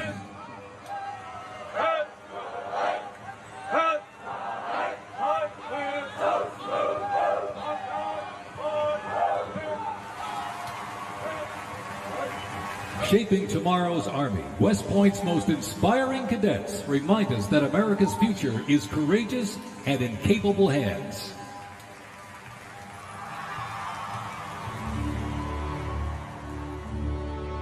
The pride to serve my country knows that I'm doing it not for myself. Every day I put on the uniform, I'm not just representing Caroline Robinson. I'm representing my company here at the Academy. I'm representing West Point. I'm representing the United States Army, and ultimately, I'm representing the United States of America. I really came to West Point because belief in the American dream and giving back to our country. You're a part of something that is much bigger than yourself. You're a part of a tradition of excellence and a legacy that's connected not only to the Academy, but to the American Army. I'm surrounded by people who want to make themselves better and serve our country. Excellence is their baseline, and that to me is what it means to be a West Point cadet. From the earliest days of our nation, this supreme tradition of American military service has been passed down from soldier to soldier and generation to generation, and it's a beautiful thing to watch. My brother preceded me here, and originally I didn't really know what West Point was until he came. But when I saw the mission that they were committed to, of upholding the principles of American democracy and protecting the Constitution, I knew it was somewhere I had to be. Every time that we lived outside of the United States, I always developed this sense of gratitude and pride of being an American, and I wanted to give back to my country what it gave to me. And it wasn't until I zipped up the blouse and I put the belt on for the first time that I realized that I was going to be serving my country, and it felt right. West Point was the place that I needed to be, and more importantly, the Army was where I wanted to be. I just looked to the left and right over basic training and realized that we all had the same American patch on our shoulders, that we're all fighting for the same thing. I mean, there was no better feeling in the world knowing that every single person around you is committed and willing to die for that mission. You came for excellence, you came for duty, you came to serve your country, and you came to show yourselves that you are among the smartest, toughest, strongest, most lethal warriors ever to walk on this planet. What excites me the most about my future in the Army is the opportunity that I'm going to have to give back to the American soldiers that I'm going to be leading. Because ultimately, they don't get to choose. And to me, it's that burden of responsibility to be the best leader. And as a young officer, that's going to be exactly what I get to do. I was the cadet basic training first detail for the first 3 weeks. I got to see the new cadets come in from their families' homes and being in process on their very first day and watching them grow so quickly. I would do all the formations, and I looked out at these 1,000 new cadets, people who just come out of high school. They were completely different people. I don't think there's another institution in the country like West Point where the student body is so committed to furthering the mission of America and ensuring our democracy and freedom for generations to come. I'm really surrounded by the best of the best, and that's when I realized this is a place that I absolutely want to be. West Point itself is an amazing institution, but it only provides opportunities. The people here have to choose to take those opportunities and grow and lead and serve. And the people here want to do that.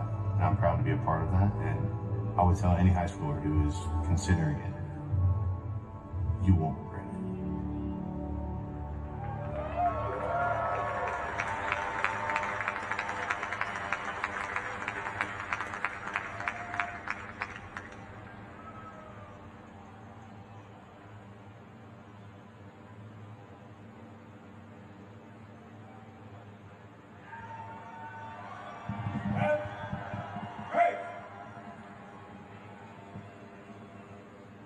Mr. President, First Sergeant Norton, reporting for duty, sir. Ready to commence the ceremony as directed. I state your name. I Do solemnly swear that I will support and defend the Constitution of the United States of America against all enemies, foreign and domestic, that I will bear true faith and allegiance to the same, and that I will obey the orders of the President of the United States and the orders of the officers appointed over me according to regulations and the Uniform Code of Military Justice. So help me God. Congratulations, congratulations.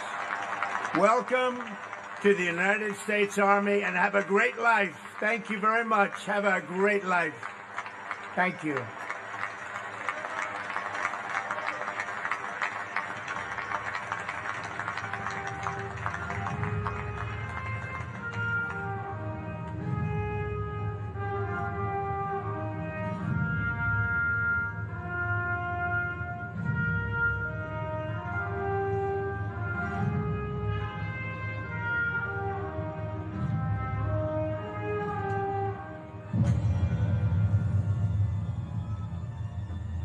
Ranger School is the best life insurance for our Army. It will always end with two people facing off with each other, and we need young leaders to be able to close with and destroy the enemy and defend our nation's interests forward. Surrender is not a Ranger word. It's not an option. I know that I'm not going to be able to get to do this again. This is my chance.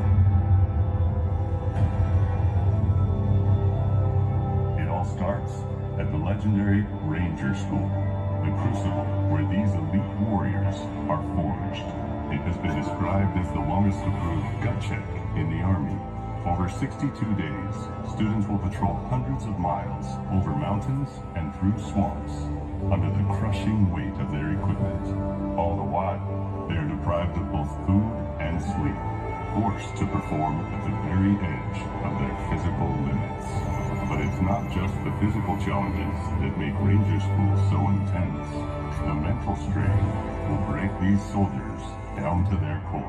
If I haven't come to God moment, I have to take my PC off, my patrol cap, and on the inside of that, my commander gave me a Ranger tab, the yellow and black one that you get during graduation. I pinned it to the inside of my PC. Ranger School is not for the faint of heart, but for those who are up to the challenge, it is the ultimate proving ground. We already didn't have enough beds for the people in our company, and our eyes reminded us that we don't have enough beds because there's not going to be this many people by tomorrow. Just a slight reminder that there's too many of you anyways, and not all of you are going to pass. Rangers, if you don't figure it out, you're about to get another casualty. It's completely different than what people would think Ranger School is like, but you can't put that into words, so it's hard to tell somebody something that you have to experience for yourself. They got a saying, it's called as the tab turns. So Ranger School is continuing to change and to develop, but at the end of the day, it is the same. All right, they're always going to put you in scenarios that is going to test your ability to actually make decisions on the ground. As you go through Ranger School, it is a gut check. It's going to check you out. And what's going to get you through it is whether you have it or not. Thousands and thousands of soldiers train all their lives to come here, prepare themselves for the Ranger School, and only a few hundred leave here every class with the tab. It's not for everyone. I'm not going to leave until I get it, so just buckle down, stop complaining, and just get the job done.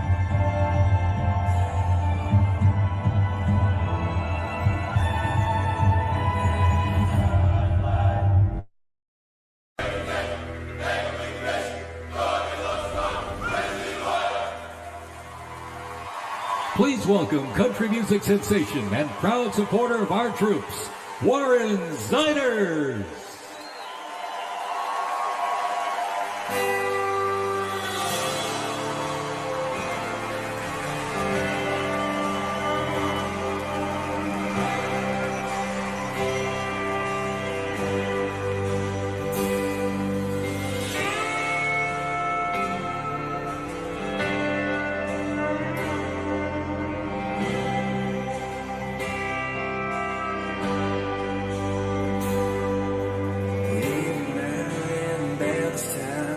Like she knows I'm lonely.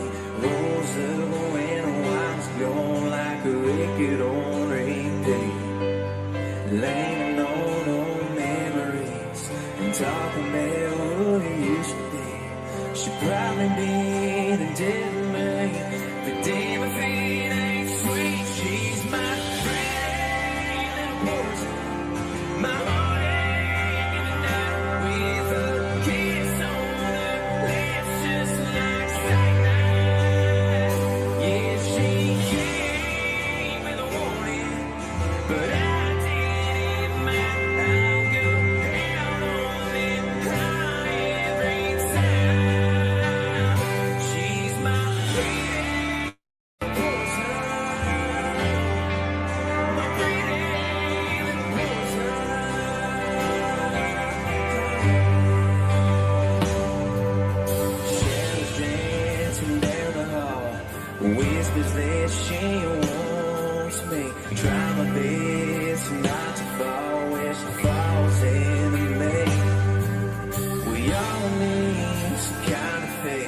For me, she's the one to pick.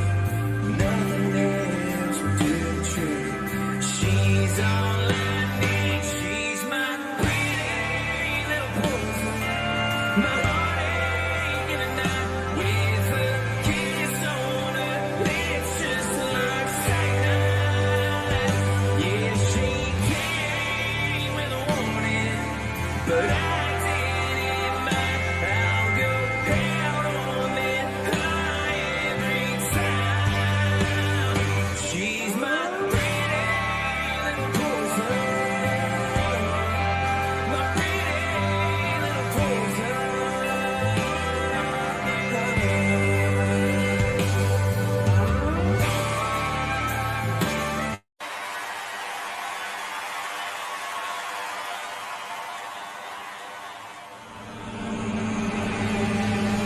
This week we honor 250 years of valor and glory and triumph by the greatest fighting force ever to walk the face of the earth, the United States Army. Each of you on the field today is among the most talented members of your generation. You could have done anything you wanted. You could have gone anywhere. You could have gone to any school. Matt's incredible heroism helped ensure that not a single American soldier died in the Battle of Shock Valley. For 2.5 centuries, our soldiers have marched into the raging fires of battle and obliterated America's enemies. The dignity, daring, and devotion of the American military is unrivaled anywhere in history and any place in the world. Our soldiers do not rest until they win. Our citizens know that you're standing guard, killing terrorists, crushing our enemies, and keeping America safe. But you're also keeping it strong and proud and mighty and free. This week we remember that we only have a country because we first had an army.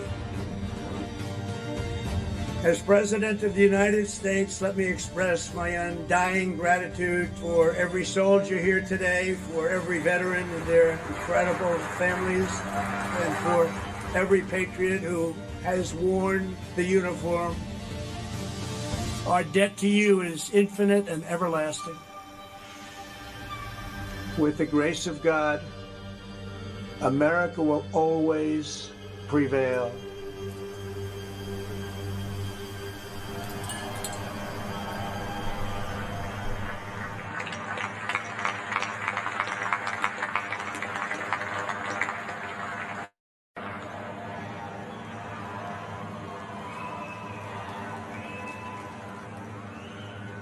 Well, let me say to the thousands of Americans who traveled from distant towns and across state lines to be here today, this is your national capital. Welcome to Washington, D.C. We are thrilled to have you.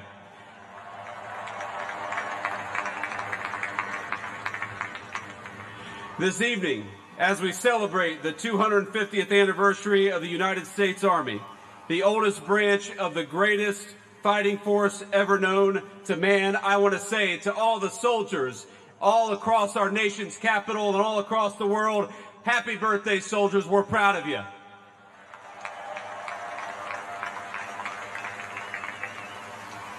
And I want to say you represent an unbroken line of greatness, of excellence. And one of the things the President of the United States has told his entire administration, from the Vice President on down, is that we must remember that the young men and women who put on the uniform and serve this nation are our most precious resource. We must honor them, we must respect them, we must fight for them, and that's exactly what the Trump administration aims to do every single day.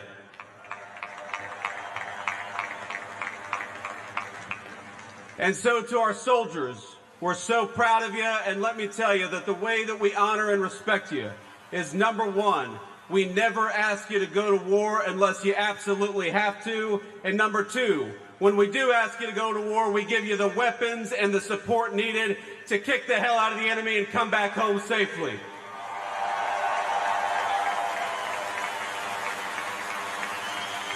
Now, I know I'm the last thing standing between That is a dangerous place to be with a lot of soldiers in the audience. So let me just say a couple of quick additional thoughts. First of all, June the 14th is, of course, the birthday of the Army. It is, of course, the birthday of the President of the United States. And happy birthday, Mr. President. But I would get in trouble if I didn't mention that it's also my wedding anniversary. And so to my lovely wife, I love you, honey. Happy anniversary. And thank you for everything that you do for our country. So without further ado, it is my pleasure to introduce the 45th and 47th Commander-in-Chief of the United States military, President Donald J. Trump.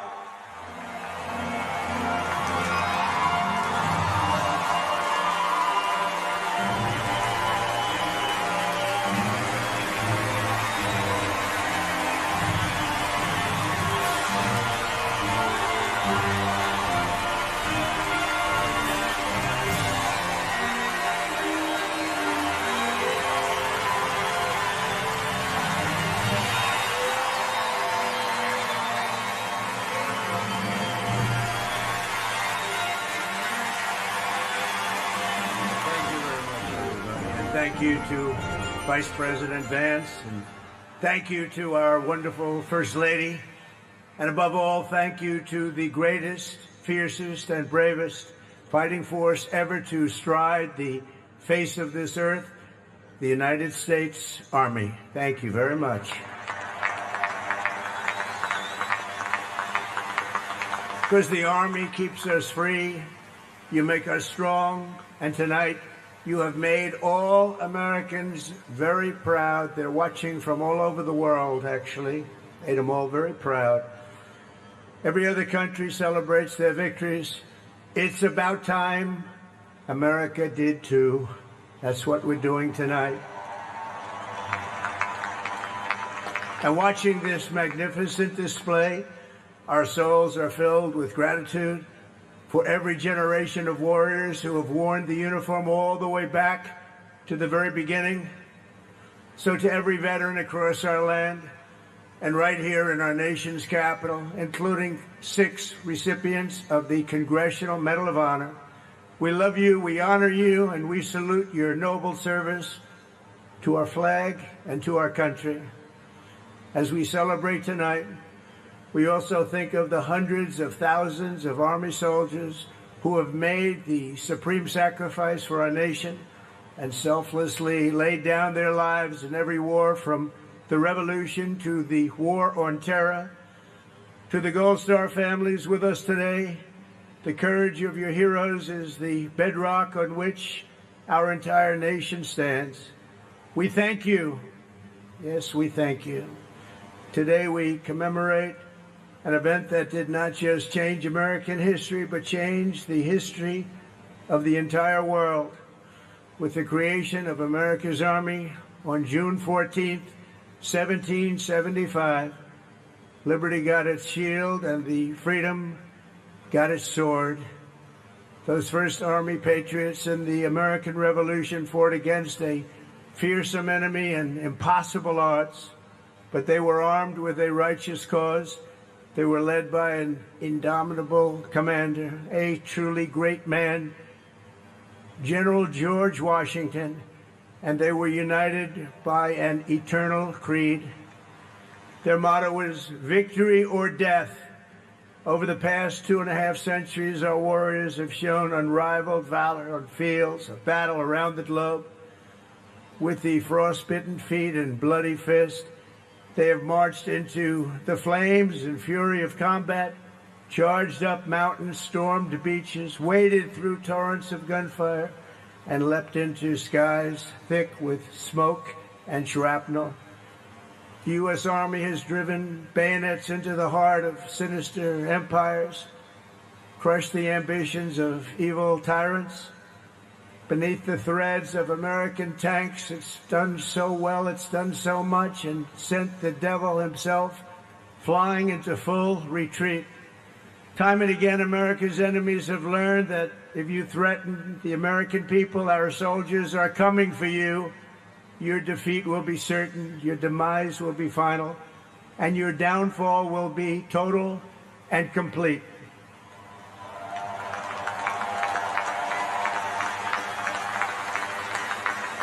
Because our soldiers never give up, never surrender, and never, ever quit.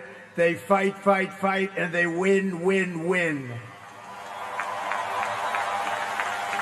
And that's why no institution in history has entered more names into the roster of American heroes than the U.S. Army, the Congressional Medal of Honor, more than anyone or anything. There was Mad Anthony Wayne, asked by George Washington to lead a daring midnight raid up the cliffs of Stony Point with unloaded muskets and only their bayonets to fight the redcoats. Mad Anthony replied, "Issue the order, sir, and I will storm into hell for you." Then there was the Civil War general, John Corse, shot in the face in combat. He fired off a message to his commander: "I am short a cheekbone and one ear, but I am able to whip the hell out of all of them." He stayed on the front lines, it seemed forever. In World War II, there was the great Creighton Abrams, besieged on all sides by the Nazis at the Battle of the Bulge. He boldly proclaimed, "They've got us surrounded again, the poor bastards." This is the fighting spirit and unyielding force of the U.S. Army. It has never changed, and it will never, ever change, because there is no earthly force more powerful than the brave heart of a U.S. infantryman or an Army Ranger, paratrooper, or Green Beret. They are the best. They are the finest. From Bunker Hill to San Juan Hill, from Gettysburg to Guadalcanal, from Yorktown to Shiloh, and from the trenches of the Argonne to the mountains of Afghanistan, the Army has forged a legacy of unmatched courage, untold sacrifice, and unequaled and undying glory. Our soldiers have poured out their blood by the bucketful on Missionary Ridge and Heartbreak Ridge, on the sands of Sicily, Normandy, and the Philippines, and on the dusty streets of Da Nang, Baghdad, and Fallujah. Thanks to their extraordinary service and devotion, 250 years later, America stands tall, America stands proud, and America stands free. We're the hottest country in the world right now, and our country will soon be greater and stronger than ever before. Down through history, we've been blessed beyond words by this valiant legion of Army warriors and patriots, heroes and legends. And tonight we affirm with unwavering certainty that in the years ahead and in every generation hence, whenever duty calls and whatever danger comes, the American soldier will be there.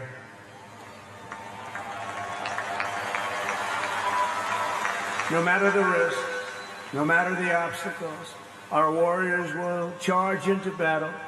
They will plunge into the crucible of fire, and they will seize the crown of victory, because the United States of America will always have the grace of Almighty God and the iron will of the United States Army. Congratulations to everybody. We love our country. We've never done better. Thank you. God bless you. God bless the Army, and God bless America.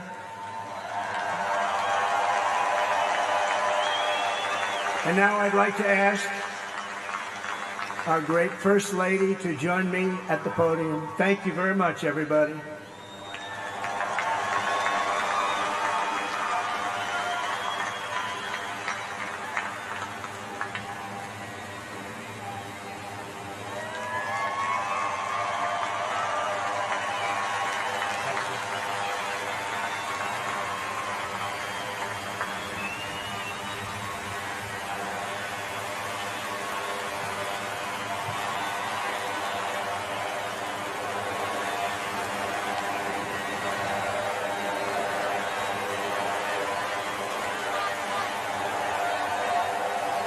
Mr. President, on behalf of the United States Army, the Army Golden Knights, I would like to present to you this flag, which was flown over our nation's capital in free fall during the Army's 250th birthday celebration.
Just my children and my wife.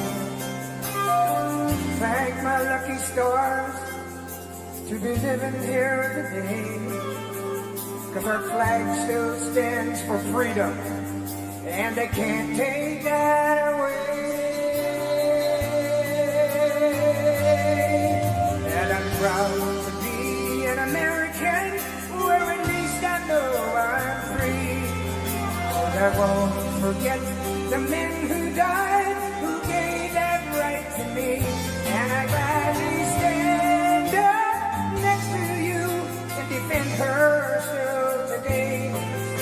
'Cause there ain't no doubt I love this land. God bless the USA.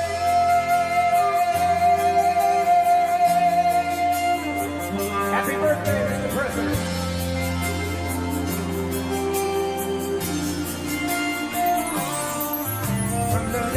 Minnesota to the hills of Tennessee, across the plains of Texas, from sea to shining sea, Detroit to Houston, and New York to LA.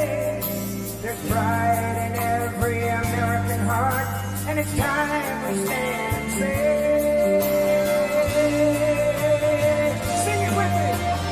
proud to be an American, where at least I know I'm free. And I won't forget the men who died, who gave that right to me. And I gladly stand up next to you and defend her still today. But there is no doubt I love this land. God bless the USA.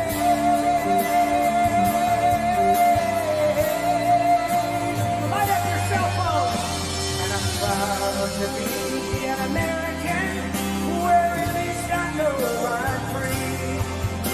And I won't forget the men who died, who gave that right to me. And I gladly stand up next to you and defend her till today. 'Cause there ain't no doubt I love this land. God bless the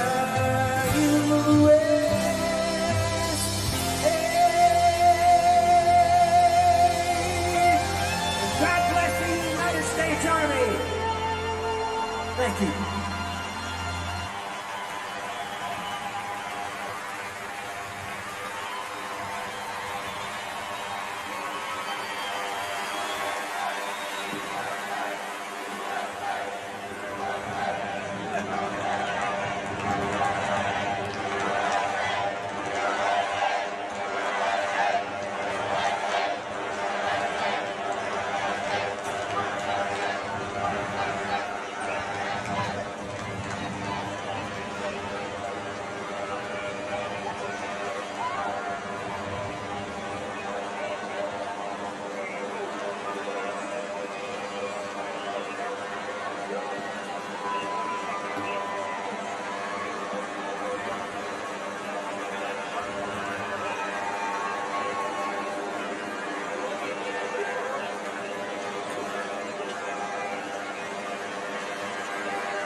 your country, for your family. And I just want to say thank you from a generation that may not have known your name, but I get to live in the freedom because of it. I want to thank all the U.S. service members, men and women, and especially the Army for their 250th birthday. Thank you very much. My grandpa served in the Army in World War II as part of the 82nd Airborne. Thank you, Army, for everything that you do. My brother Rob and my son Alec both served in the U.S. Army. We thank you for your courage, your sacrifices, and the burdens that you may now carry. Thank you so much for doing what you do, putting your lives on the line for other men like me to live the life I live. And I just want to say happy birthday to the U.S. Army, congratulating them on 250 years. I want to give a big shout out to my Uncle Zadien, who served in the Army, and thank you for all you do. I'm very thankful for the dedication and the hard work of the men and women of the U.S. Army. Hi, American soldiers. Thank you for all you do. Love you. Our freedom is not free, and we know that we are free because of you and your efforts. Thank you to our Army active duty and veterans for protecting our rights and freedoms. Comes at an immeasurable cost. Wishing you the best. Happy birthday, Carl. Happy birthday, Army. Thank you to everybody who's serving today and has served in the past. Love you guys and girls. Thank you so much for everything you do. A big thank you to the men and women that serve our country and everything you guys do for us. Thank you, Army, and happy birthday. Happy birthday, Army. Happy birthday, Army. Happy 250th.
When I raised my right hand, I swore an oath to every generation before me. I wear the same branch insignia as the soldiers who crossed the Delaware. Before there was a nation, there was an army.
serve because unity is worth the fight.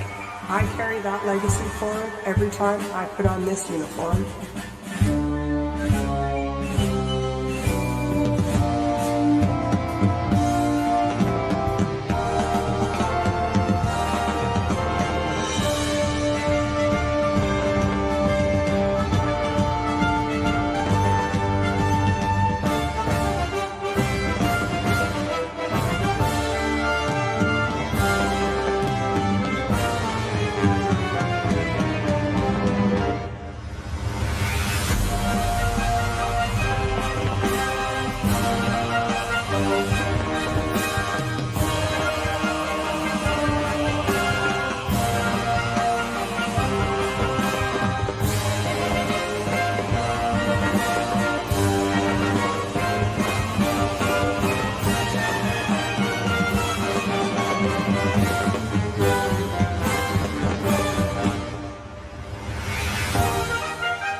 Both of my grandfathers served in the Second World War.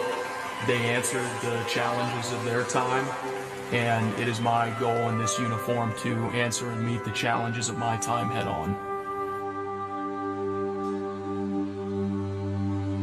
He ain't heavy. He's my brother.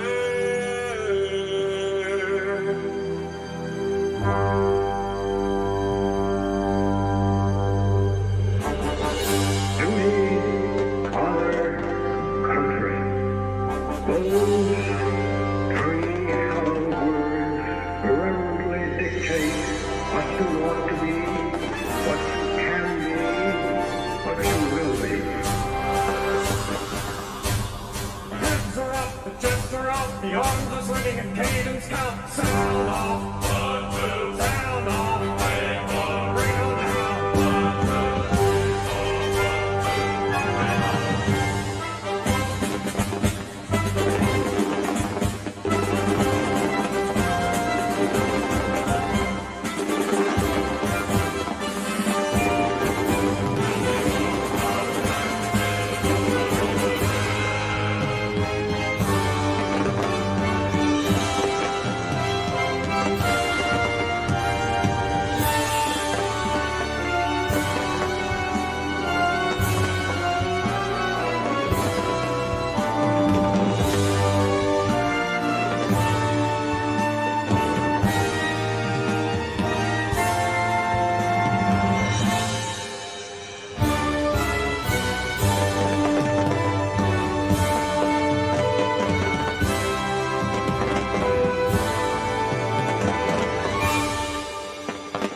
There's a strength in these bonds. There's a realness to these bonds. It's not just because this is your team, it's because your life depends on these people.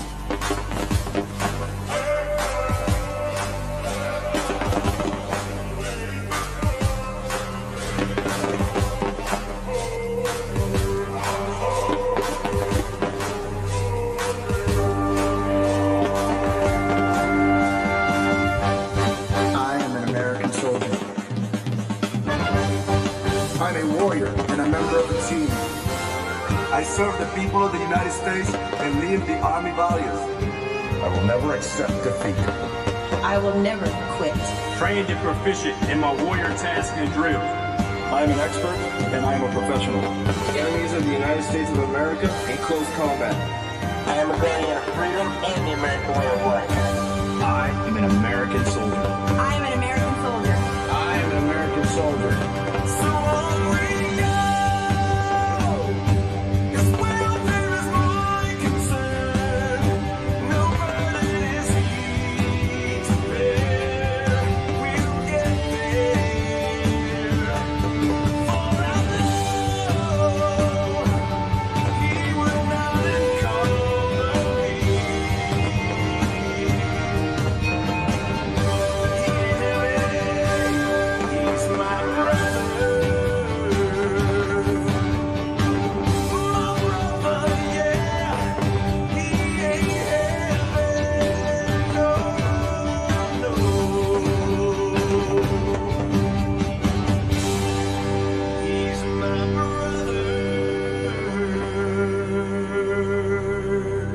when I'm outside guarding the tomb of the unknown soldier.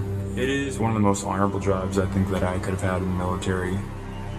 I think about those soldiers who made the ultimate sacrifice. Oh, beautiful for heroes proved in liberating strife.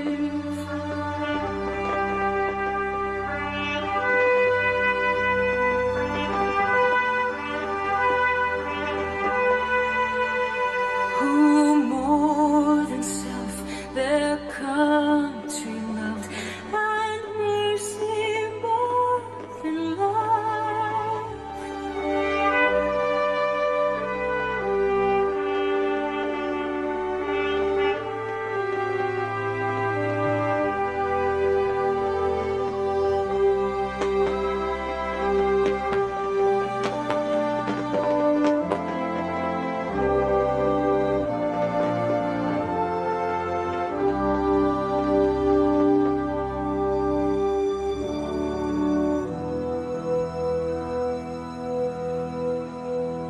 And I will always do my duty, no matter what the price.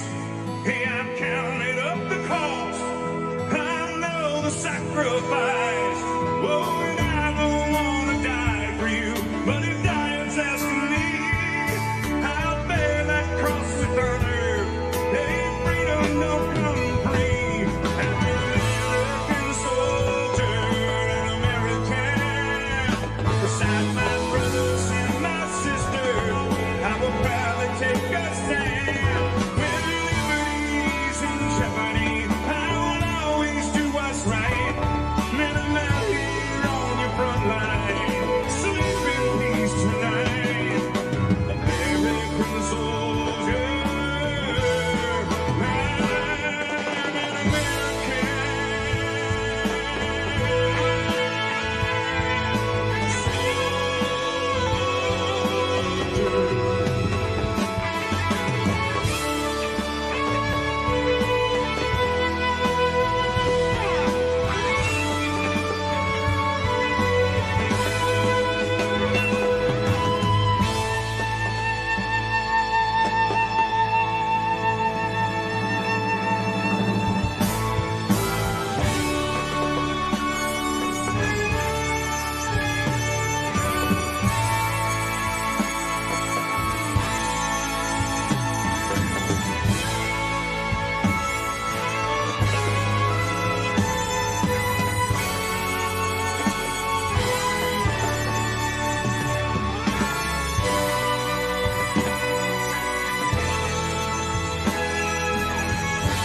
It was a humbling experience putting on this uniform.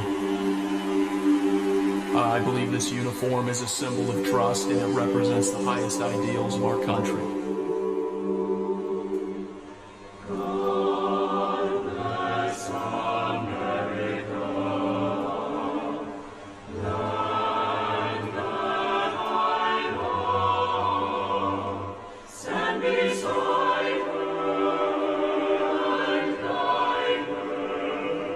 Through the night with the light from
thank you for joining us on this historic occasion.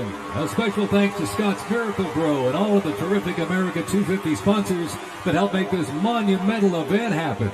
And to you here in our audience or watching at home, to those in our U.S. military who are currently serving, have served, or being remembered, thank you for celebrating in the greatest country in the world. God bless you and God bless America.